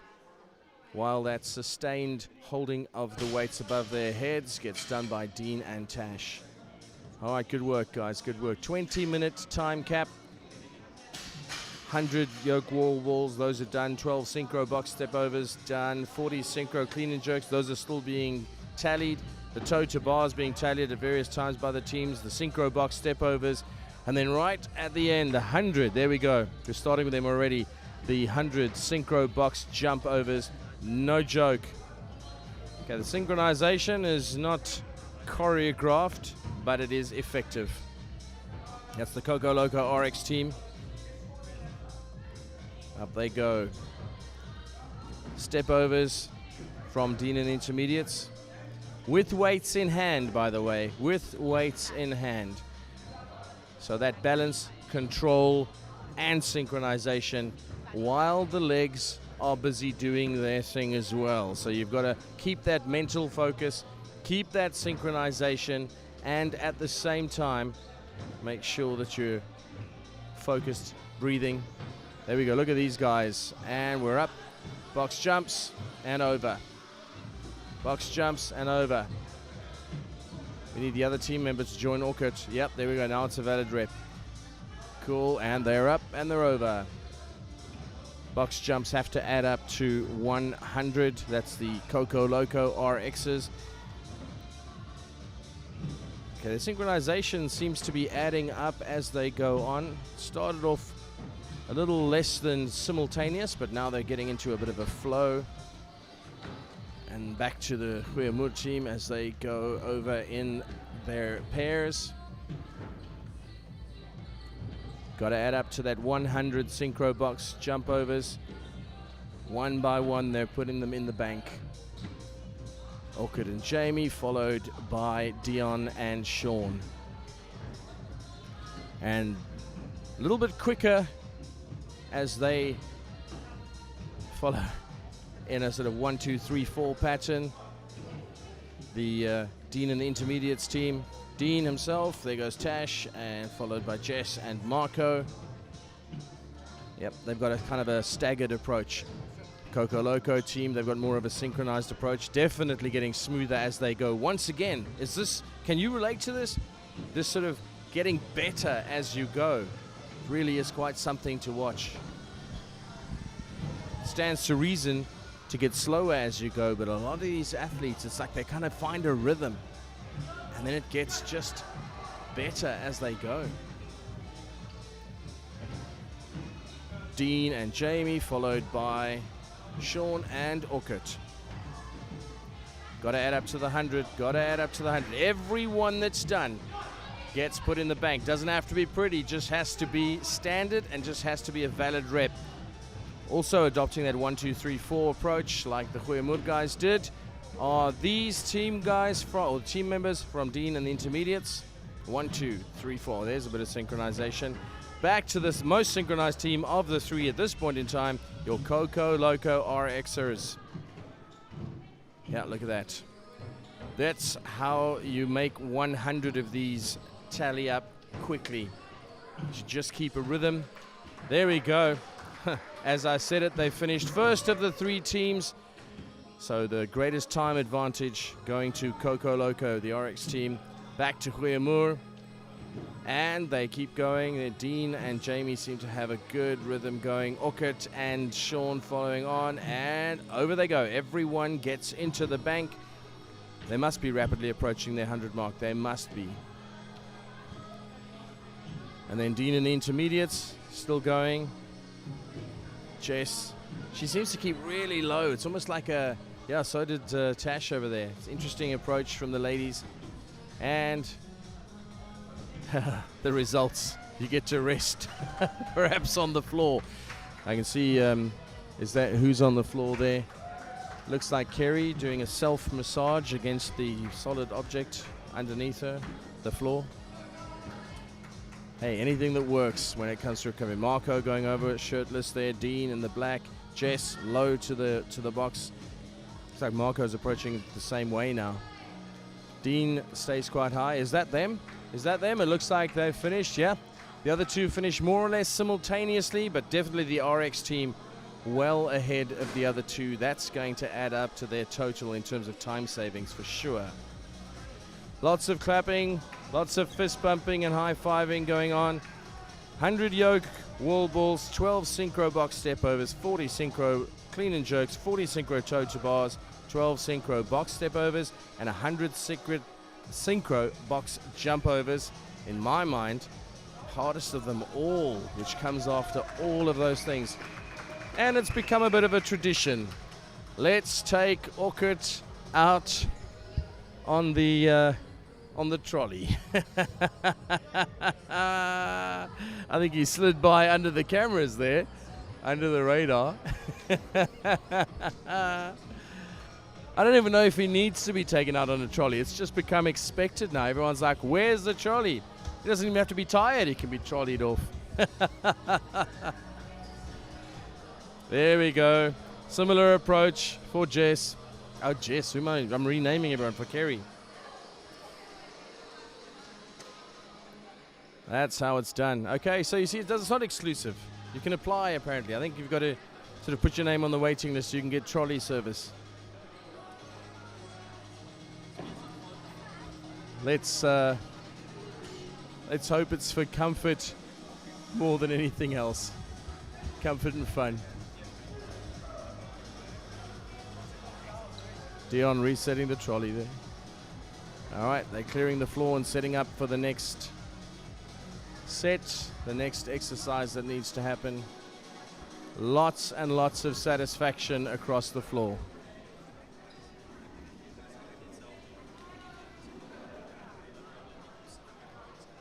Lots of breathing, lots of recovery. I've got to say there must be some redlining heart rates and all of that.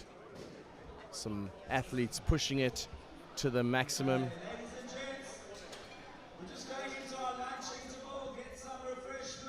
Interval for recovery time now. The stream will continue. Thank you to everyone who's been a part of it. Stay close. We'll be back shortly.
12 rope climbs.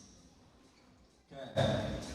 Partner holds here, using feet. Feet can lock off the ground. This climb, seated from the floor, men and women, hook your feet and climb. You can't touch the ground. Go through standards just now. Okay. So both men and women, normal rope climb, seated from the floor. Okay, 12. 6 team wall walks for the second group as well. Same thing again, partner does a neutral hold on the rings to your left if you're facing that way. Okay, once you've done that, 9 synchro sandbag squats. So you go 9 synchro sandbag squats. Yeah. Walk. Yeah and back. Turn, normal shuttle. Turn. 18 sandbag squats. All the way down. Then back. 9 again. Carry the bag over the finish line for time. Okay, so it's 9 here, then back 18, then back 9. Carry sandbag 6 meters to finish for time. Okay, intermediate and beginners, there's different values. We'll put the score sheets up on the group now as well. Just let's, while we're at the sandbag, I'm going to talk about the sandbag. So, just get a 20k, get a wall ball, a light wall ball. Okay, and then another one. Okay, Cody and Chris, stand there please. They'll face each other. Okay, the ref's going to stand here or judge. They're going to do their squats. Note, men must hold it in the belly or chest position. The women can hold it here or on the shoulder or even on the back rack. Put in the shoulder. Okay, or even a bit to the back. Okay, it's fine for the women. Okay, but they're going to squat synchro. So all the way down, crease a bit below, full lockout. Do one more. If one of them stay here, he goes. No, stay here. You go. You can wait there, go down, and meet at the top. No, stay there. Okay? You go, Cody. So he's got his rep. Okay? Chris can go and meet him at the top. Just a low rep, you're too low. Not low enough. Okay. Just synchronize at the end of the rep. Start the next rep locked up. Okay. Then they walk. Remember the sled is going to be out the way. They're going to meet on that side. So they must synchronize there. Come back. Okay. The woman can carry her. They do their 18. Then back 9. Walk there. Finish. Sandbag over the line. Okay, that's the end of that event. Just going backwards here. The T wall walks, I'll go through that last, because that's in both divisions. 12 rope climbs, partner, leg assisted. So, I'll just show quickly. Hands on, and hold. You can hold whichever way you want. Spanish rap doesn't matter. This person's climbing here. Okay? So from here, like this, you can hook your feet from the ground. Start, but my feet can't really touch the ground. So my feet are on the ground. Check. They're off the ground. Keep climbing. Okay? And so forth.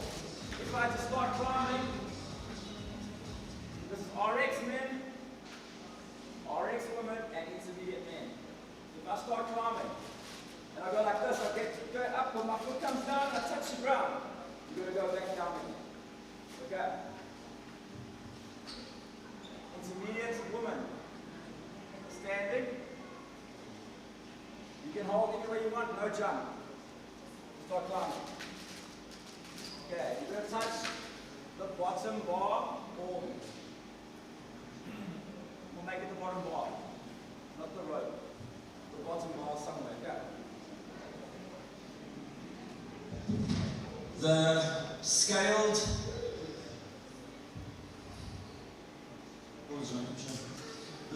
women and men are going to have their feet on this line of the plate. The knees must stay straight, same as individuals. They're going to bend the hips, but the knees must stay straight. All the way up, all the way down. Knees must stay straight, bum can touch. So you can park at the hips. Toes start on the plate line. When you go back, obviously they're going to lift off, that's fine. Okay. But the knees must remain locked out. So you can't squat up. Okay, that's rope climbing standards. We'll come back to the T-walks, like I said. 18-meter handstand walk. 2 meters unbroken at time for RX, while your partner handstand holds. Intermediate, you're going 1 for 1. Start where the other ends. Okay? So one goes, the other one goes.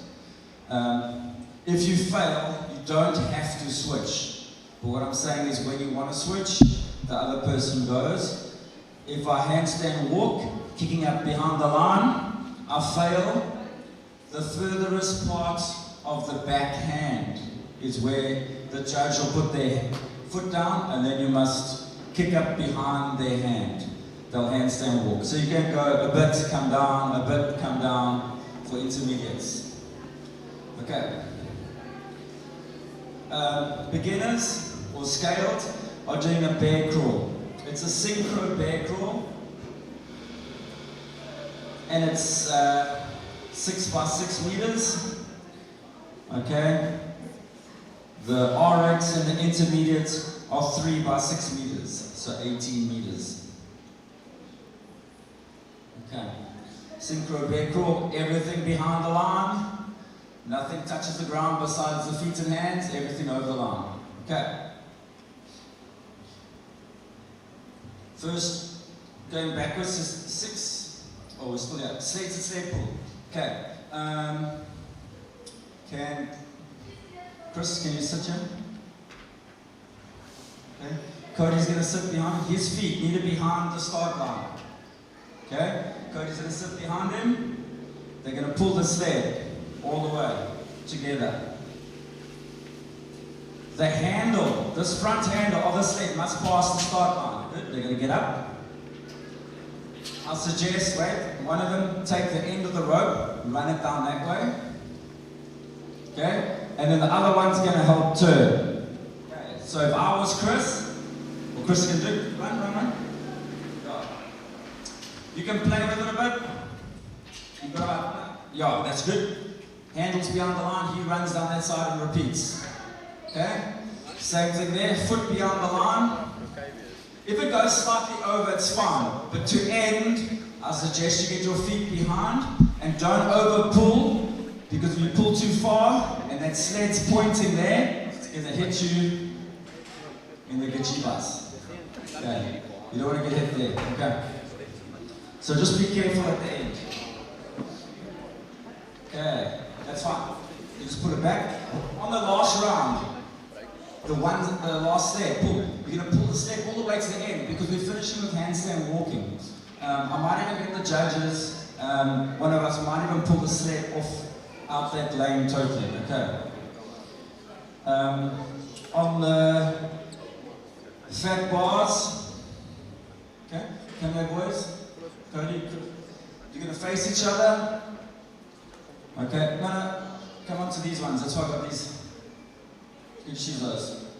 Okay, pretend they're on the platform. They deadlift together. And they're going to go from the hang, no, stand tall. Hang position, jump catch, stand.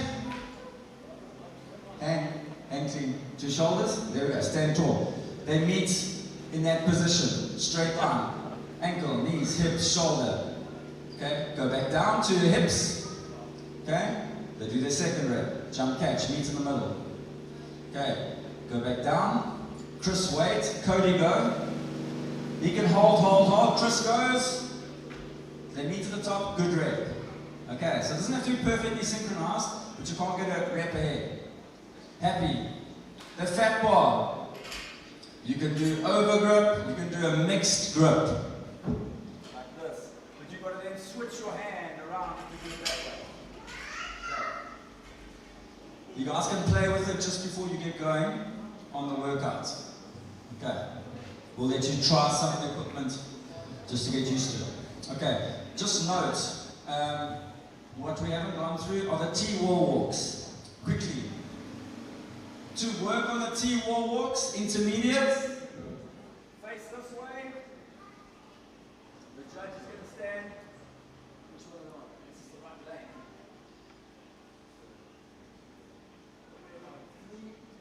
Okay, so they're going to be standing here, they're going to be watching that person that they're holding a neutral hold. Just hold a neutral hold there, feet off the ground. So it's going to have feet off the ground. Face me. Face me. Feet, so I can see his feet. I advise you to have the feet there so they can see as a mountain over it. Okay. I've got a T-wall walk here. Okay. So to work, they have to hold that. RX is neutral hold in the rings. We'll set the rings up here. You just hold this position here. Okay. It's pretty tough. That's a lot harder than it looks. Okay. Only RX is holding rings. What we're going to do on the T-wall walk.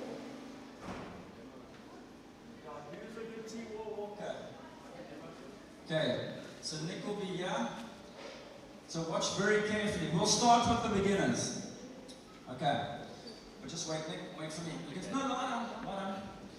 So ladies, or men, some part of your hand must touch the very first line. Ladies, some part of your hand must touch the second line. So ladies are a bit closer. Okay? Then, beginners, stay on that line. Okay? If you look at the individuals, there is a video of this there if you want to review it just now. The individuals stay on this line. Okay? Intermediates are going to walk to the second last line. RX are going to go all the way to the last line. It's a normal standard for normal wall walks. Okay, so check here. Nick's gonna obviously push up in some manner or form, get his knees off the ground, and he must step his feet onto the wall. Okay, both feet. Then he's gonna walk that way. Okay, this hand must just touch the end of the line. Comes back, staying on the line. That hand must just touch the end of the line. Go back to the T, so one hand on either side, and he goes down. Yep. His hands are on the line, so he doesn't have to come forward. Okay. Intermediate, very similar, but wait, this is the end line. Okay.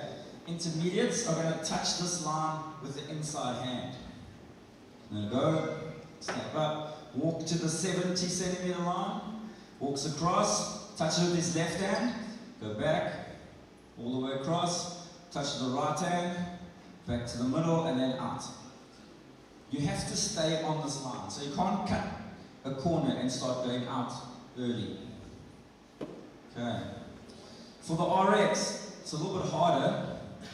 They're going to step past this line. Okay. With both hands. So he's going to go up, feet on the wall, can't move his hands, only now. He moves onto the 25, he moves all the way across, both hands past that line. Okay, we'll make it that the left hand can touch the line like that. It's going to be slightly easier for you. There you go. And right hand just touches the line. There. Come back to the middle, staying on the line. Good, and out. Touch, touch, and down. That's one rep. So you do 6 like that. Okay. So, I'll chat to the judges, but we're going to break it up into segments. So if you failed, you can start at the segment you failed. past this zone. Okay? And you can swap out with that person on that zone for RX and intermediate. Okay? I'm going to go through the judges and they can show you when you get back inside. Okay. Just want to check I've covered everything. Beginners will show you what you're going to neutral hold. You're going to use parallettes, it's going to be easier. The beginner team will be on this zone. Oh no, we're going to be on that zone. No, let's get you on this zone. I'll get the beginners on this zone. We'll also switch those around. Okay, any questions? That's fine. Well, it doesn't matter, it doesn't matter. Any questions? I'll put the intermediate and the scaled score sheet on the WhatsApp group. It's going to be fun. Okay, 10 minutes or so, 15 minutes, and we'll start.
And we have audio.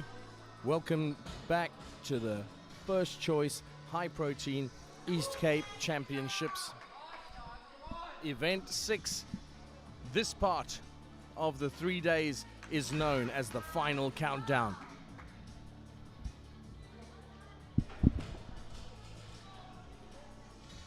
Different levels of teams. You have the scaled, then you have the intermediates, and then you have the RXers.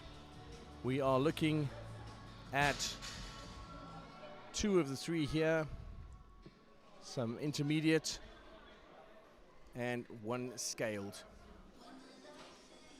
There is a 12-minute time cap on this event, and you'll notice that it's a teamwork in couples, in partners.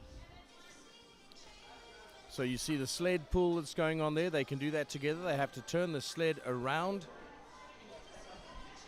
Claudel with the rope, and Lance, he was turning the sled, and we're now looking at the humble pie. Back to them. There's Lance with the sled. Claudel's lining the rope up, and then they're going to sit down and they're going to row. That sled will be coming towards us as they row together, the East London team. You can see Lance Claudel seated behind him. Some advice during the explanation was be careful how hard you pull that pointed sled. You want it to stop before it hits you. All right, there we go. Got the Lions Bay team. Now this has to be synchro. Fat bar, hang power clean. So you can see he's changed his grip to the mixed grip. That's Ruloff with a mixed grip, but you have to flip your hands as it gets to that clean position. You see, so he's like rotating his hand there. So the gents have that fat bar.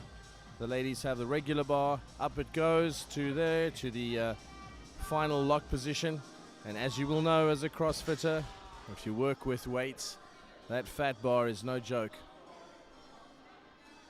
The effort gets fatter as the bar does. And up they go.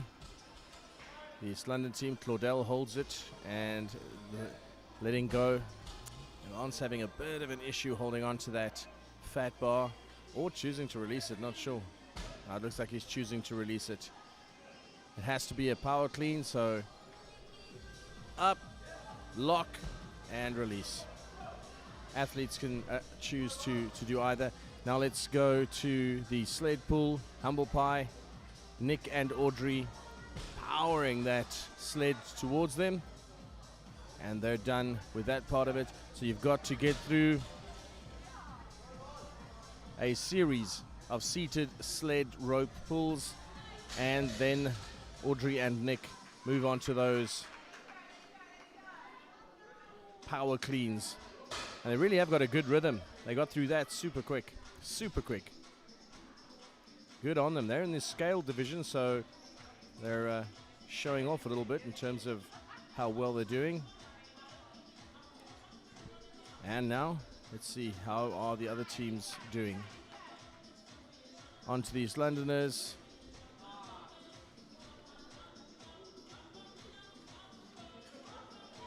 And you've got Ruloff and Ashley.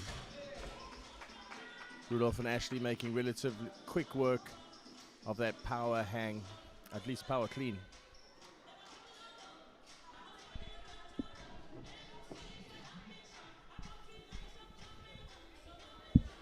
Sled pull, last one, as they pull it towards them on the wall. You can see the bear crawl going on the right hand side of your screen. For the more advanced teams, yeah, there you go, there's the bear crawl from Humble Pie. Now it has to be in sync. They have to wait for both partners to cross the line. That, for the scaled teams, replaces the handstand walks, which have to be done in increments of 2 meters unbroken. Both partners have to be over that start-finish line in order for that to be a valid rep.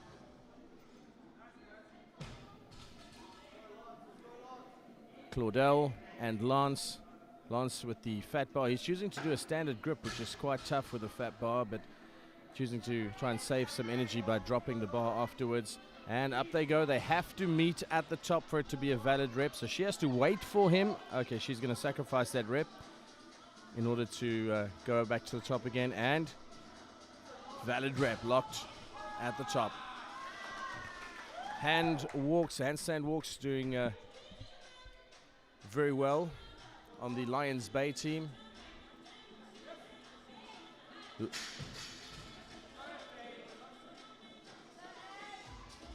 at the skills.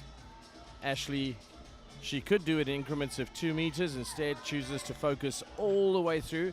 Her partner, Rulof, was against the wall. He has to be in that static holding position for her progress to count. He gets back up and she's now allowed to proceed. And they reset.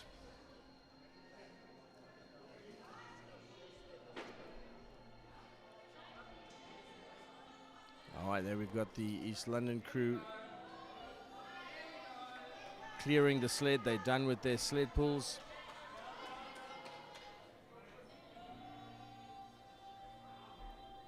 So now they can reset.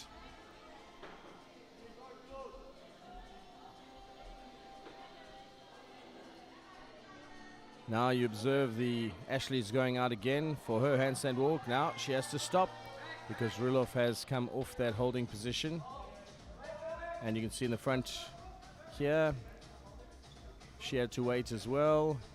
Claudel waiting for the reset from Lance, and the East London team can proceed. See here at the bottom of your screen, colorful shoes in the air. Congratulations, successful rep. And now resetting against the wall. There we go. Lance is reset against the wall, and Claudel can use as much time as he can hold. She can use to move with the handstand walk, full body engagement, balance. He's come down. She's going to have to stop. The judge sets the final mark where they found her when he came down. He has to reset against the wall. There we go. And Claudel is now able to move across the line. East London, another successful rep. Well done. Well done, guys. Glad you're able to join us for the First Choice High Protein East Cape Championships, wherever you are in the world. Good morning, good afternoon, good evening. Happy to have you join us here in Nelson Mandela Bay, Gqerbeha, South Africa, at Algoa Bay CrossFit, where the First Choice High Protein East Cape Championships are being hosted.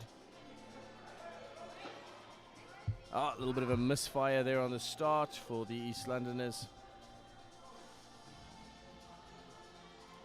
Lance has to be upside down against the wall, holding that position in order for Claudel's handstand walk to be valid. He's coming down again. This reminds me of the ropes. I've got to say, I was chatting to some of the athletes just as we were about to start, and it's a big push for the final event 6 and 7. And it's split up to 2 members per event, so that it's not a team of 4 anymore, it's now in pairs. Oh, he really is struggling. Lance is just not getting that balance. I'm not sure if it's a shoulder thing or if it's, it's a fatigue thing. I'm not sure which muscle group is giving him the greatest grief in terms of holding that shape. Dave coming in with a little bit of advice there. Widen your hand position. That may make it marginally easier, or at least more efficient for him. And he's up. And here comes Claudette, 1 minute remaining. Handstand walking very, very smoothly. And she's across in one go, and that's the end of their walks. The other teams finished in the meantime, much quicker, so they would have sacrificed a little bit of time because of Lance's struggles. And by the way, this is not good news, because later on, the T-walks are potentially repeating. So the consequences of all the workouts thus far adding up.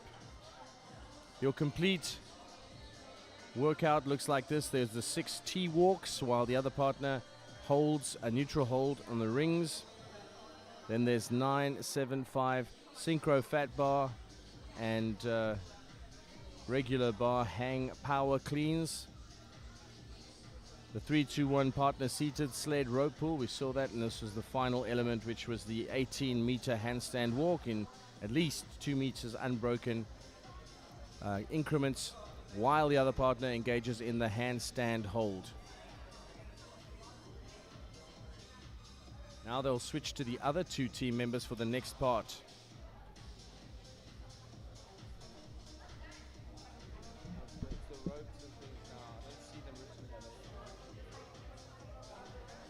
Oh yeah, no, it's fine, it's fine. I'll just explain.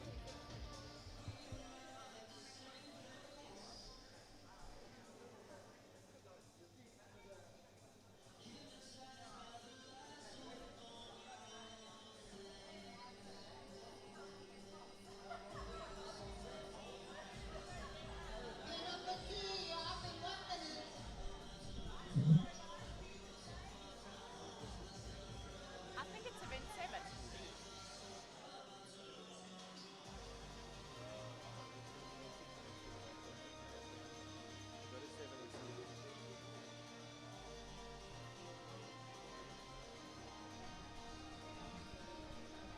This recovery time is everything to the first pair. You can see Lance and Claudel on the left of your screen.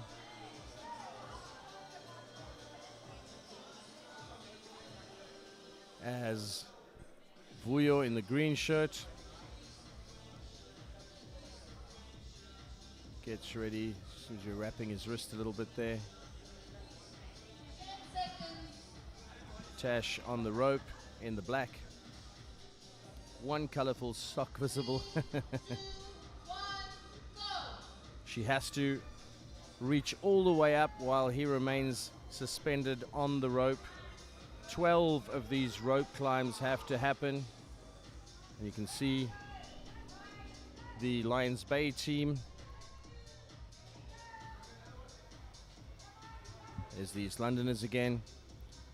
Tash heading up. And remember, for her rep to be valid, he had to be hanging. Now Vuyo's going to go from the floor. His feet cannot touch. If they touch, he has to restart. Oh, there we go. Sorry for you, Vuyo. Got to get back down. There we go. His feet cannot touch. Okay, and he's up. That is going to be a valid rep if he makes it to the top. He's got to touch the bar at the top. And then, yep, and he's down over there. Let's take a look at Lions Bay.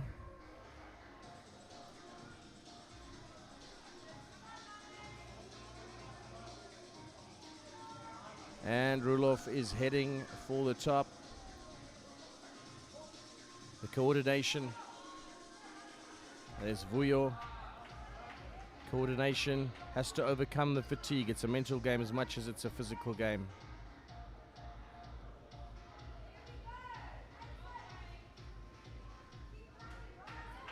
And up she goes, up she goes.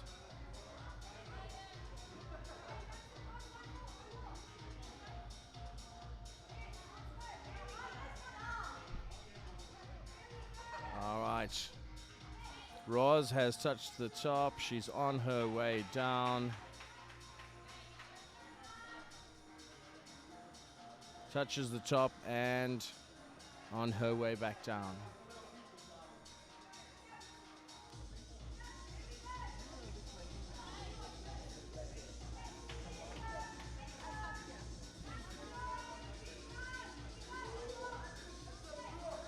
Vuyo touches the top and is on his way down.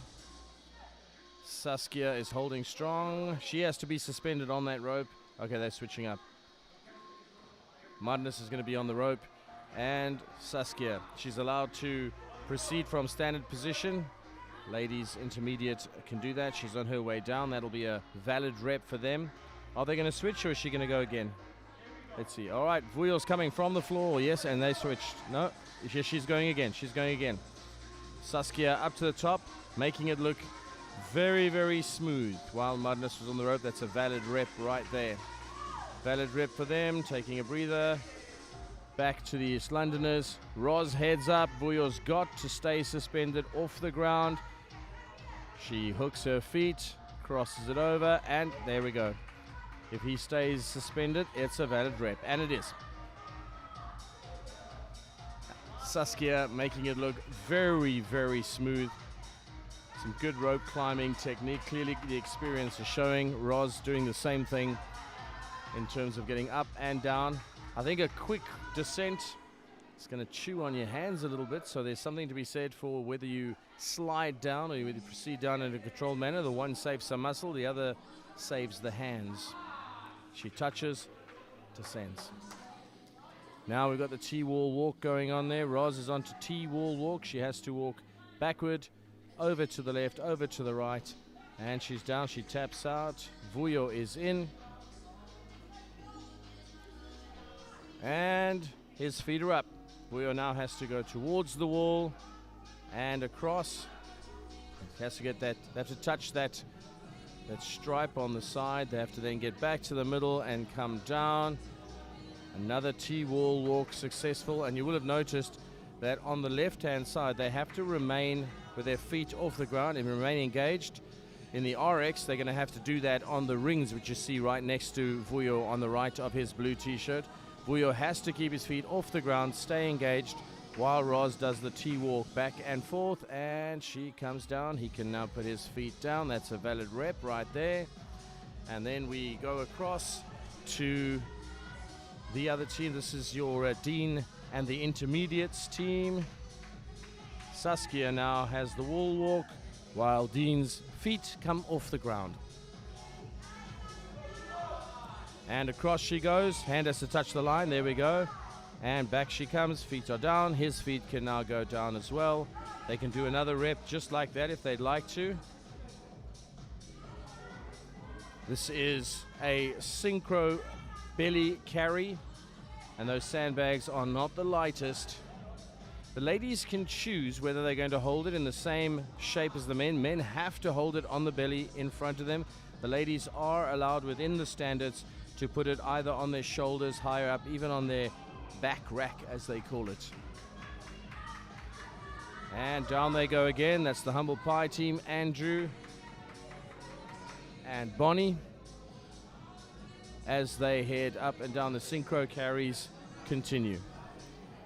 All right, so those squats are going. They're adding up. The T-wall walks continue. Vuyo's feet are off the ground. Roz doing the heavy lifting. Well, she'll kill me if I said that. She's not heavy. It's heavy to do the lifting. Well done to them. It is not easy. It may look graceful, but it's not easy. And there is Dean and the Misfits. Saskia, strong speed on that, and his feet can come down as she touches a little valid rep over there. She is down. They're taking that moment to have a breather as we check the, you see there's what I was talking about, where Roz has chosen to use the shoulder, and now they have to walk with the sandbags. Vuyo's kept it in the same position that he had it in, and they head back. That is a valid rep for the East Londoners as they drop it on to Dean and the Intermediates, who are celebrating another successful rep. Up they go again. She chooses to put it on the belly this time, so it's a real partner synchro reflection, mirror image as it were. They have to meet each other at the top in order for it to be a valid rep. You can see the same thing happening on the Dean and the Intermediates team as they proceed to go across. There we go. And that is another valid rep for them.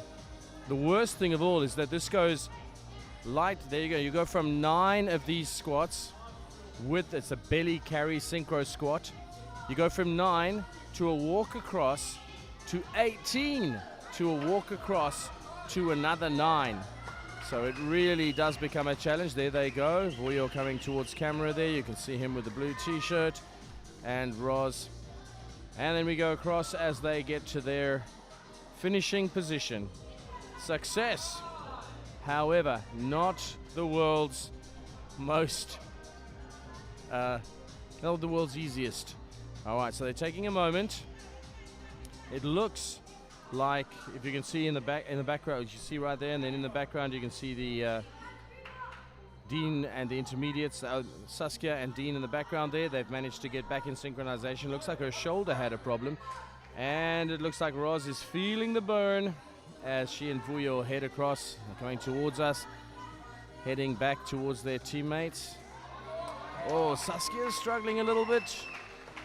I don't know if all her success in those T-wall walks has cost her a little bit of freshness in the shoulders for these carries on the ball, the belly carries, belly squats. Okay, they are over the line there. Well done to them, well done. All right, looks like we are through this. So what happens is event 6 is the first half of the team, event 7 is the second half of the team. You do it in pairs, so those 4-member teams will be showing you the reflection of their combined work. Looks like they've been given the opportunity to just finish. Not sure what it is that's just burned that energy. Dean looks like he's managing to do this just a little smoother than Saskia is. Lots of encouragement. The place is erupting with applause as they walk over that line and drop the finish. This isn't called the final countdown for nothing. This is like after running a marathon a day for 3 days, you just have a quick half marathon to finish with. That's what one of the athletes told me outside. It is not an automatic finish. It's a big one. You don't just slide down the hill to the end of the first choice high protein East Cape Championships. You finish with a flourish, and they certainly did.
Welcome back. The first choice high protein East Cape Championships. This is called the final countdown. And it is a big finish for these teams. What you're about to witness now, you see them there in their pastel colors on the right-hand side of your screen, on the back, the blues and pinks. That's the RX team. Enrica, Garrick, Kerry, and JP. You can see there's a lot of confabulation going on there with the judges. Dean is busy checking some stuff. Dean from Dean and the Intermediates, as he and Dave walk across towards your left, and they talk to Marco and Jess, just sorting out the standards involved, because the RXs have to do certain things slightly more difficult.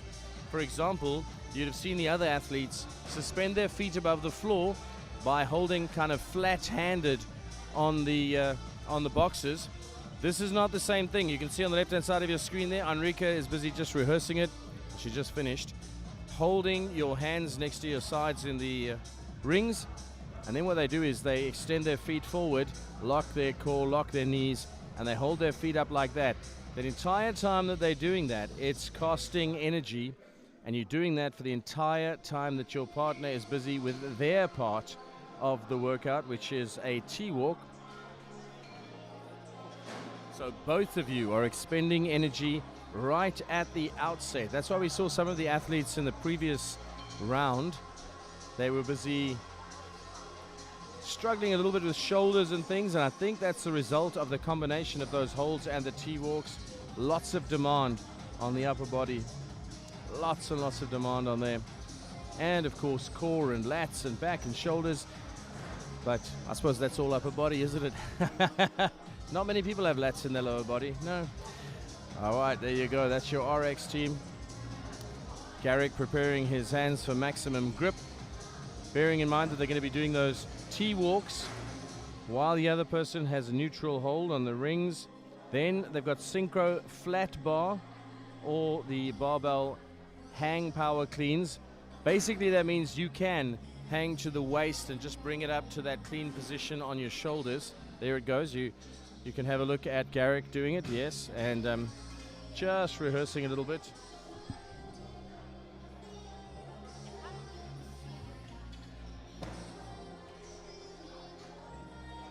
Bear in mind that the gents are doing it with the fat bar, which just increases the difficulty, just takes it up a notch. So no wonder he wanted to secure his grip. Garrick had that powder on his hands. You can see everybody setting up. Dean and Intermediates in black. You see them in the middle of your screen. Jess and Marco. And they are lining up their concentration. On the right of your screen, the RXers. A little bit of strategy talk between Garrick and the judges. Just chatting about where they can and can't end up for a valid Jess, just busy for a valid rep. Jess just busy walking through that process, just checking positioning. We've seen her do some really good stuff in terms of cleans. So the hang power clean may be one of her strengths. But when it comes to Marco, he is going to have to check his grip. It could be a standard grip. If you've just joined us, to let you know the fat bar that the gents are using, you can use a standard overhand grip on both hands, or you can use the mixed under-over. However, by the time it comes to your shoulders, and you've got it on that clean position right across the shoulders, palms must be up. So there's got to be a little bit of agility if you're going to use that mixed grip. You can see Marco bouncing on his heels. He's stood still now, but there's a lot of concentration going on. Dean jumping in there, chatting to the judges, and they're just setting up the strategy, I think, for Dean and the Intermediates. And we're back with Coco Loco, the RX team. You can see on the right-hand side, Orchid is busy checking out. Jamie now doing it as well. That's from the Gqerbeha team. Suppose they'd be more on the intermediate level. Mixed team, not all from Gqerbeha CrossFit, from various training areas, but they are from Gqerbeha. I believe some of the other teams, I think it's the Coco Loco actually, that have got half their team coming in from Wellington. So some of the imports to today's competition. Speaking of imports, if you are listening from somewhere and watching from somewhere far away from Nelson Mandela Bay, good morning, good evening, good afternoon, whatever the time is where you're watching. Now we've got some folks from the Northern Hemisphere, from the Far East, who are joining us on the stream. Nice to have you along for the third day of the First Choice High Protein Eastern Cape Championships. If you're liking the live stream, please hit the thumbs up. Please send it off to someone who's either on their own journey or who wants to be on their CrossFit journey. Draw them in. Let them join us and see that they could be here at something like this, if not this very event the next time it comes around. We really would love to see you on the screen in this contest. As you've seen, there are various levels at which you can enter. The exercises and challenges are designed so that they can go across various levels of skill, strength and fitness, as well as experience. This one, however, the final countdown, is in fact going to test all of the above. Whichever level you're at, it's going to test your strength, your skill and your fitness, as well as your resolve. I was talking about the folks who are in different hemispheres. Michelle just commented and said, watching from Jeffreys Bay. Tim Becker said, what a vibe, guys. Certainly is. Audience plus athletes here at Algoa CrossFit for the first choice high protein East Cape Championships as we get into the next round and we go live. Here they go. And it starts with the challenge where one partner, and you can see how the combination goes, where one partner is doing the T-walk, the other partner is suspended on the box. You can see there Sean is on the boxes with his palms flat down, feet have to be off the ground. Dean is making quick work with those light green shorts of that T-walk, T-wall walk. Garrick doing it, and if you look to the left of your screen, you can see Enrica having her feet suspended as she is tightening her core, her shoulders, everything to keep that. It looks easy, but that certainly isn't what she's doing there, hanging in the rings, the neutral hold. Like the way they call it neutral. I'm not sure there's anything neutral about it. The engine is burning fuel while you're doing that. There we go, and he is up. That's Marco finishing the T-walk while Jess was on the rings, suspending her feet above the ground. Now it's Marco's turn. There he is, he's up, his feet are off. Let's see what Jess can do with the T-walk. Her balance is great, her pace is good. There we go, she's touched both sides. Marco kicking his feet out. I don't know if that's a balance thing, a stretching thing, or just, I have to do this to survive hanging here thing. Because he can't be touching the ground if her rep is to be valid. So I don't know if she made a mistake or if she's just doing a second rep. Well, if they can get a couple in a row, that's great. Back to the bars. The fat bar goes up. Dion has that fat bar up and Sean across from him with the barbell. Well done to them. That's those power cleans. Straight into that sled pull. These guys don't play. You can see those long strokes of pulling that thing. There they go. Got it towards them. It has to cross the line. The handle. There we go. Now they've got to turn it.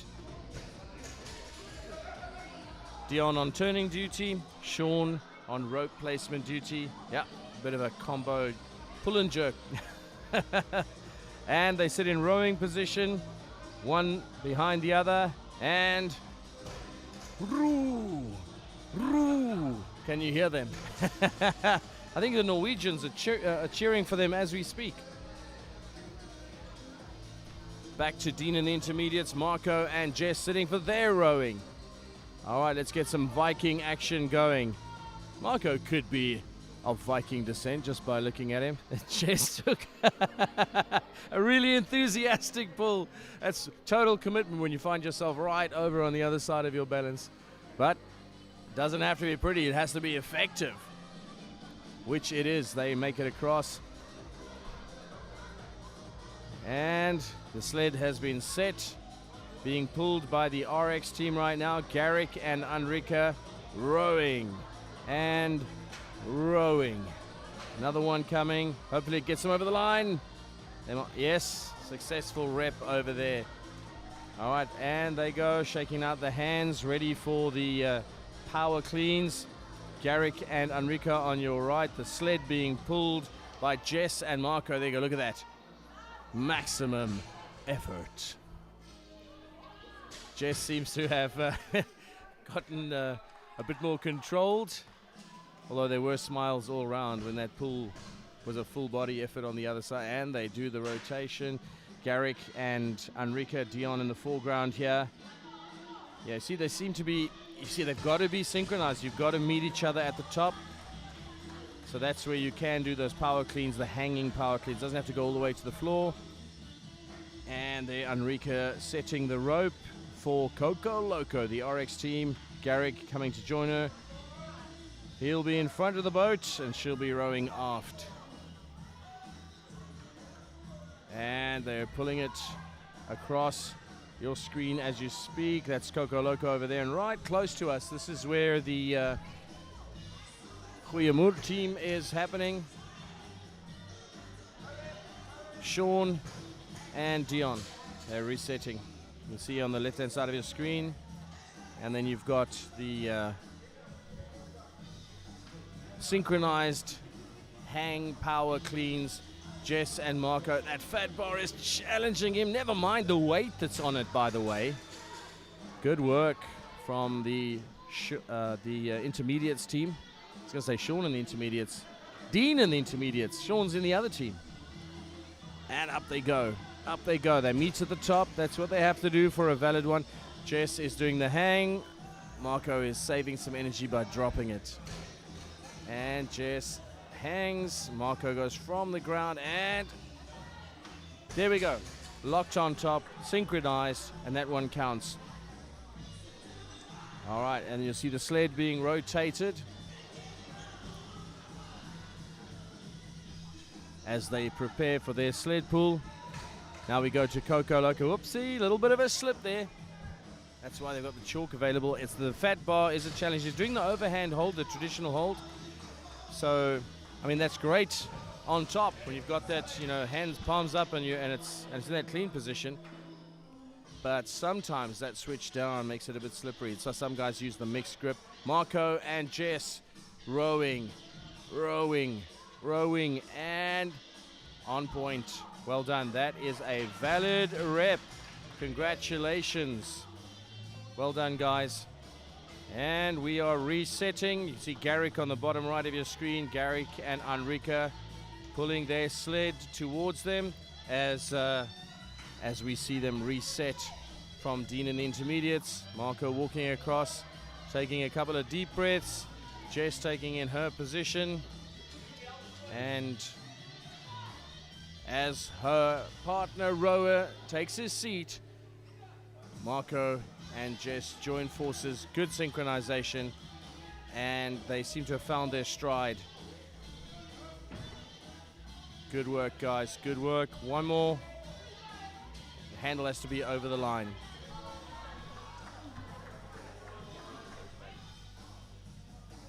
Garrick is up for his walk. Now remember Enrica at the back. If you can see her against the wall, she has to stay in that hold position. Every meter that he handstand walks has to be validated by her being in that position.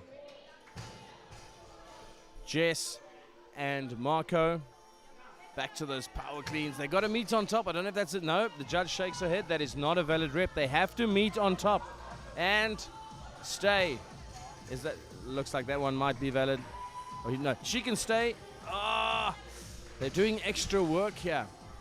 If she had held it at the top and not gone down to that hang position, that would have been a valid rep anyway. I suppose it comes down to strategy. At this level, is the brain even working when it comes to strategy? Or is a lot of this preparation and instinct? Lots of post-strategy discussion going on by the RX team, Coco Loco, congratulating the two who were active in this event 6. Remember, the other two will be doing event 7 shortly.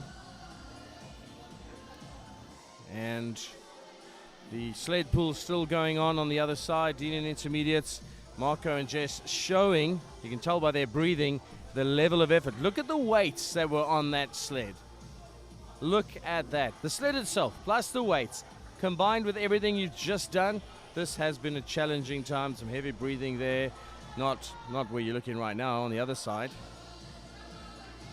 So the Coco Loco guys are finished, but we go back to Dean and the intermediates. Jess has to stay up at the back there on the wall for Marco for his handstand walks to count, and he's over the line. She stayed up the whole time, just a little bit of balance with one knee. Not a bad idea. gosh, now you've just come off that handstand walk. You've just come off that, and you've got to then hold against the wall. Oh, his feet touch down, but Jess is going to lose if he doesn't stay up. Oh, I think she's going to lose some ground because he came down. All right, so they're resetting Jess, and I don't know what he's doing. He's on his hands and knees, taking some deep breaths. Marco is now up, but bear in mind your shoulders, your arms, your core, everything. Jess making it look relatively easy. Good balance, and she gets it. You can do it in 2 meter increments, but she just went all the way across. Marco has to be up against the wall. He's ready to be finished. Jess shows him, no, go back. I need to come back, bro. He's up. Oh, he loses his balance. What a time for your balance or your shoulders to give out.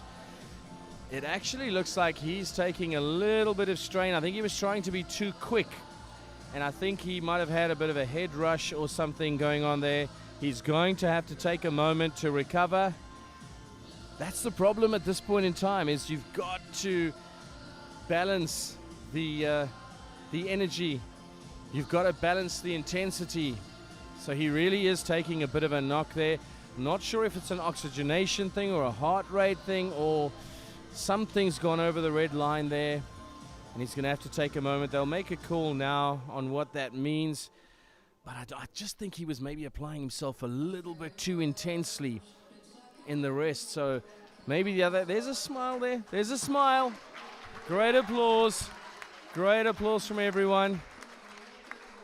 Yeah, I think that's the thing. This is an area where you will find your limits. And I think some of the other athletes are finding out. There we go. He's up. Jess is on her hands. The crowd is on their feet just about. There we go. She's over. Great applause for those two athletes. As much grit and determination as athleticism and experience being shown there. That was Marco taking all of the time that he could just to come back from that episode. I'm not sure what it was, if it was a heart rate thing or if it was a blood to the head. I don't know if it was to do with being upside down after being so intensely engaged just in the sled pull and so on just before that.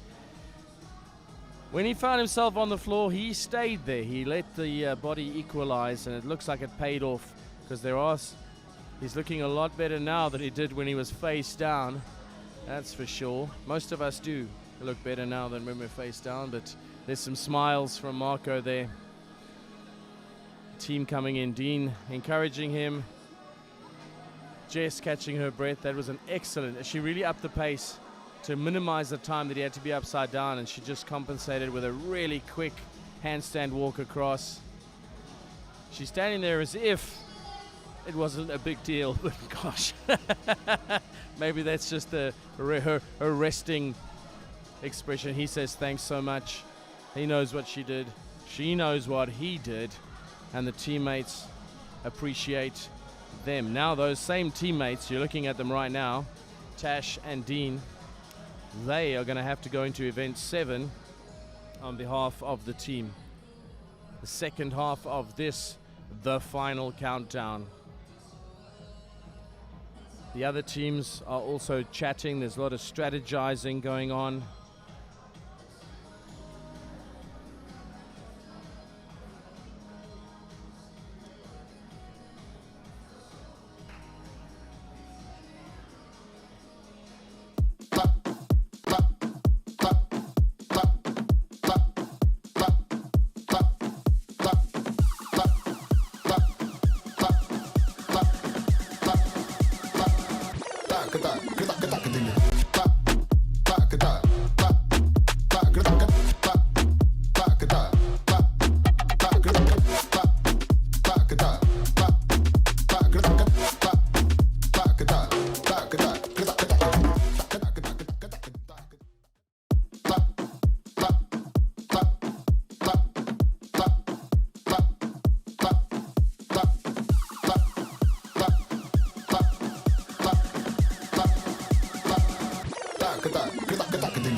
into event 7, and the rope climbs begin here at the First Choice High Protein East Cape Championships.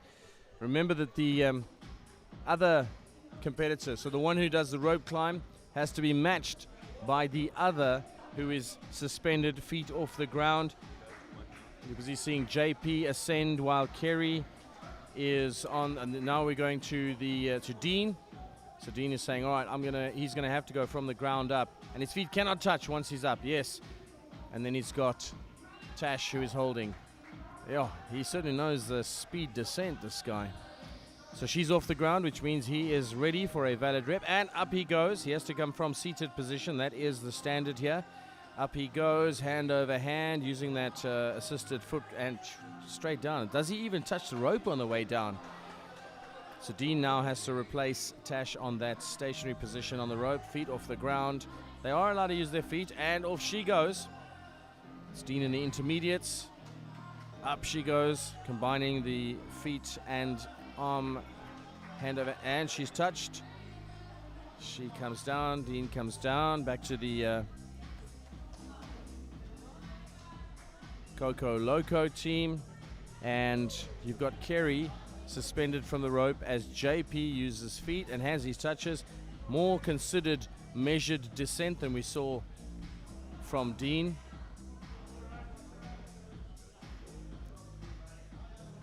Now we are at the Gqerbeha team. Orchid has to suspend himself as Jamie uses her feet. Good technique on the feet there, and she extends her hands as she heads to the top. She comes down. Also a quick descent, much like Dean's. Orchid applauds her. Great team support. Tash is on the rope, feet off the ground. Dean, look at that quick descent. He managed to get up and down. That's a great rep. Valid rep for Dean and the intermediates. And we see Orchid having come down as well. He made it right to the top. Jamie had to be suspended. If you look to the left of your screen, you'll see the RX team. Kerry making quick work of it, going to the top. And we're back to Dean and the intermediates. Dean with that signature quick descent as he touches the top. Tash didn't even have time to get back on the ground. Dean was already walking away. That's how fast his descent was. Back to the Coco Loco on the left of your screen, as we see Kerry suspended and JP making his ascent. Orchid on the right, going to, yeah, he's touched. Jamie can now touch the floor again, and JP's down on the left. We go back to Dean and the intermediates. As we see them, are they going to switch position? Because she's just come down from her ascent. Has Tash, she's going again. Dean suspends, his feet are off, she is allowed to go. If her feet touch, they have to sacrifice. She keeps them up. And up she goes, up she goes, up she goes. Just a couple of more hands over each other and she's there. Oh, it's fatigue showing just a little bit. And going across the T-wall walks. Orchid suspended above the boxes, his feet up, while Jamie in the purple does the T-walk. For that to be valid, his feet have to stay up. She's down, he can put his feet down again. Gosh, they're just going all the way. He's just staying suspended on the right of your screen there, Orchid. And Jamie just continues on the left.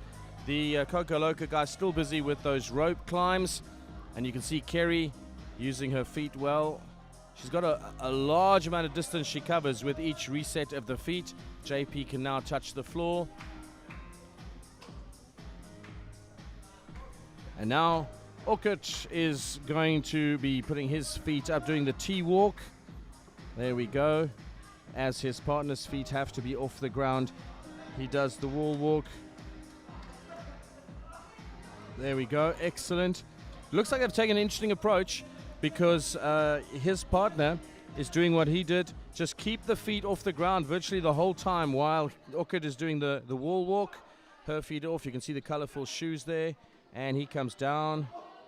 Okay. Oh, no, she's putting down. Okay, and on the left-hand side, you can see on the rings, you have got, if you just watch on the left there, you'll see that suspended from the rings, because they're at the RX level. JP has to be suspended off the rings while Kerry does that T-walk. And then you go back to Dean in the intermediates. You can see that Tash on the left of your screen. Oof, Dean not happy with them. I think he got a a failed rep there because he didn't touch the appropriate line, didn't go as far as he needed to. Imagine the frustration. You've employed all that effort and you just don't do a valid touch. He's got to do that. He's got to get across that right hand, yes. If he doesn't touch with the left and right hand the right way, and if his partner doesn't stay with her feet, and there's on the right of your screen you see that synchronized drop from Kerry and JP, and they're ready to go again. She goes up, her feet are in the air, and he goes across. You can see he's touching it. There we go, and left hand across. There we go. Well done, JP. And on the left of your screen, you can see Dean's using that wide stance with his feet to keep balance. All right, we've got Orchid and Jamie from Gqerbeha. And if you look to their right, you'll see the cheering teammates. That's all part of this. Dion and Sean. Lots of cheers going on. And Dean is still doing the T-wall walk. I hope that doesn't mean he's sacrificed a couple of reps. There we go. And he's done. And you can see on the right hand side of your screen there that Kerry has chosen to use that back rack position, they call it, to put the sandbag on. And JP facing her, doing the synchro squat with her. And they're getting through those in quite quick succession. You really do want that when it comes to that combo. They're walking across. She goes up, Tash does. You can see her feet are off, which means that on the other side, he must. Oh, it looks like there was a bit of a foible there with her partner, Dean. So she goes up, she's suspended, and Dean will be walking the T-walk. You can see his feet on the right-hand side just coming across there. Was that a miss? I'm not sure what's happening there, if it's something to do with his movements or him not going far. She's up, and he goes across. All right, first to our left. He touches with the right hand. She comes down. Oh, no, he got it right, and she couldn't hold it. Tash coming down that time. So as she was holding it, Dean wasn't able to get the T-walk right. He got it right. She wasn't able to hold it. That's the danger at this level when you've just done so much work. The muscles are starting to be tired. There we go. Let's see if they can get it right. So Dean's got that. He's across. Oh, and she drops. The frustration he must feel right now, just like she felt when he wasn't getting it. They've both got the athleticism and the strength. It's just a case of getting their timing right. Him getting that hand touch across on the same rep as what she can hold right through the rep, and her holding right through the rep at the same time as him walking all the way across. They're going to have to synchronize it. And she's up. He goes up, and he walks backwards. Goes over to our right. Left hand goes on there. Or his right hand goes on. What is happening? Okay, he's holding. She's up. There's a struggle. There's a real struggle there. Okay, looks like they got the rep. And the Coco Loco team have finished their walk back with the sandbags. And we then see them taking a moment's breath as the teammates who just had that little bit of challenge, as they get to their own synchro belly carries with the balls. And Tash is also electing to use that back rack shoulder carrying position. They are much more in sync now than they were able to be. I'm not sure if it was because they were so far apart. Maybe it was a sense of just losing, cell phone signal between the two of them. But they're now reconnected, and they're up. She's got it on the shoulder, onto the back rack, and they're about to go into the squat, and they're down, and they're up. Now their synchronization is in. The Wi-Fi is in fact connected now. Look at that. Look at that. You'd never believe that they had just been in a real struggle for that hold on the rings as well as the T-wall walk. You'd never believe it. Looking at them now, looking strong, looking synchronized, on song, getting through, and they are busy. You can see them in the background there, keeping going. I don't know what's happening in the front of your screen here. Are we stretching or is someone going to be dragged? Garrick holding up someone's feet. Maybe we're just getting the blood flow reallocated. As you see in the background there, Dean picks it up. Tash has it on her shoulders. The sandbags are being carried across. They've got to go back, and then there's 9 more of those squats to do. Everyone gathering around them. Applause happening. The other teams willing them on to their big finish. Here they go, setting up for it. Take a breath. Synchronize. Upload. Linked satellites in orbit. Synchronize. Start. There we go. Up they go. Yeah, you see there. Totally on the same frequency. Totally on the same frequency now. There we go. There we go. 9 of those stand between them. 9 of those in a walk. Here comes that walk. This is their last walk. When they drop those balls, it's over. Well done, Dean and the intermediates.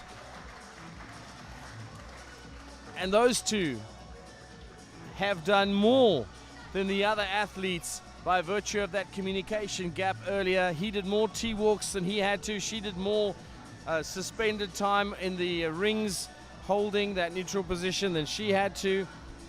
It wasn't that anyone was doing anything wrong other than the synchronization was out. And that's part of the requirement in event 7. In fact, in both of these final countdown halves, is that you have to rely on your teammate to do what they are supposed to do for your rep to count, and vice versa. And when that communication or timing just falls out a little bit, the consequences can be metabolically expensive.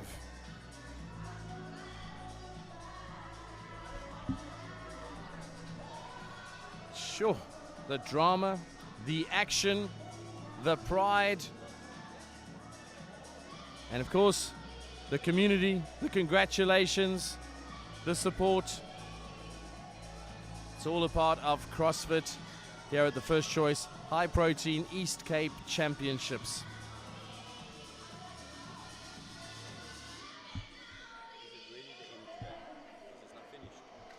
I don't know that for a fact. We'll have to just see.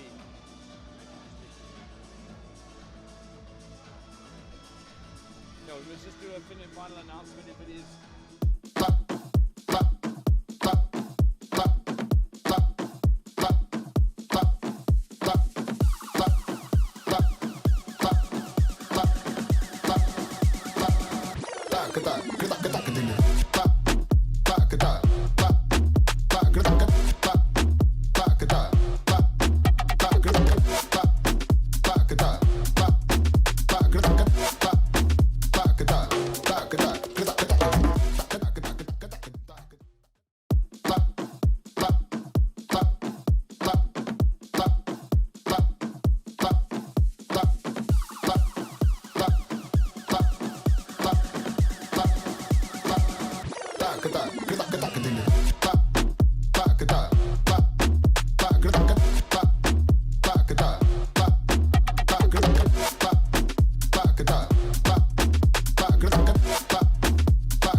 That's it for the First Choice High Protein East Cape Championships.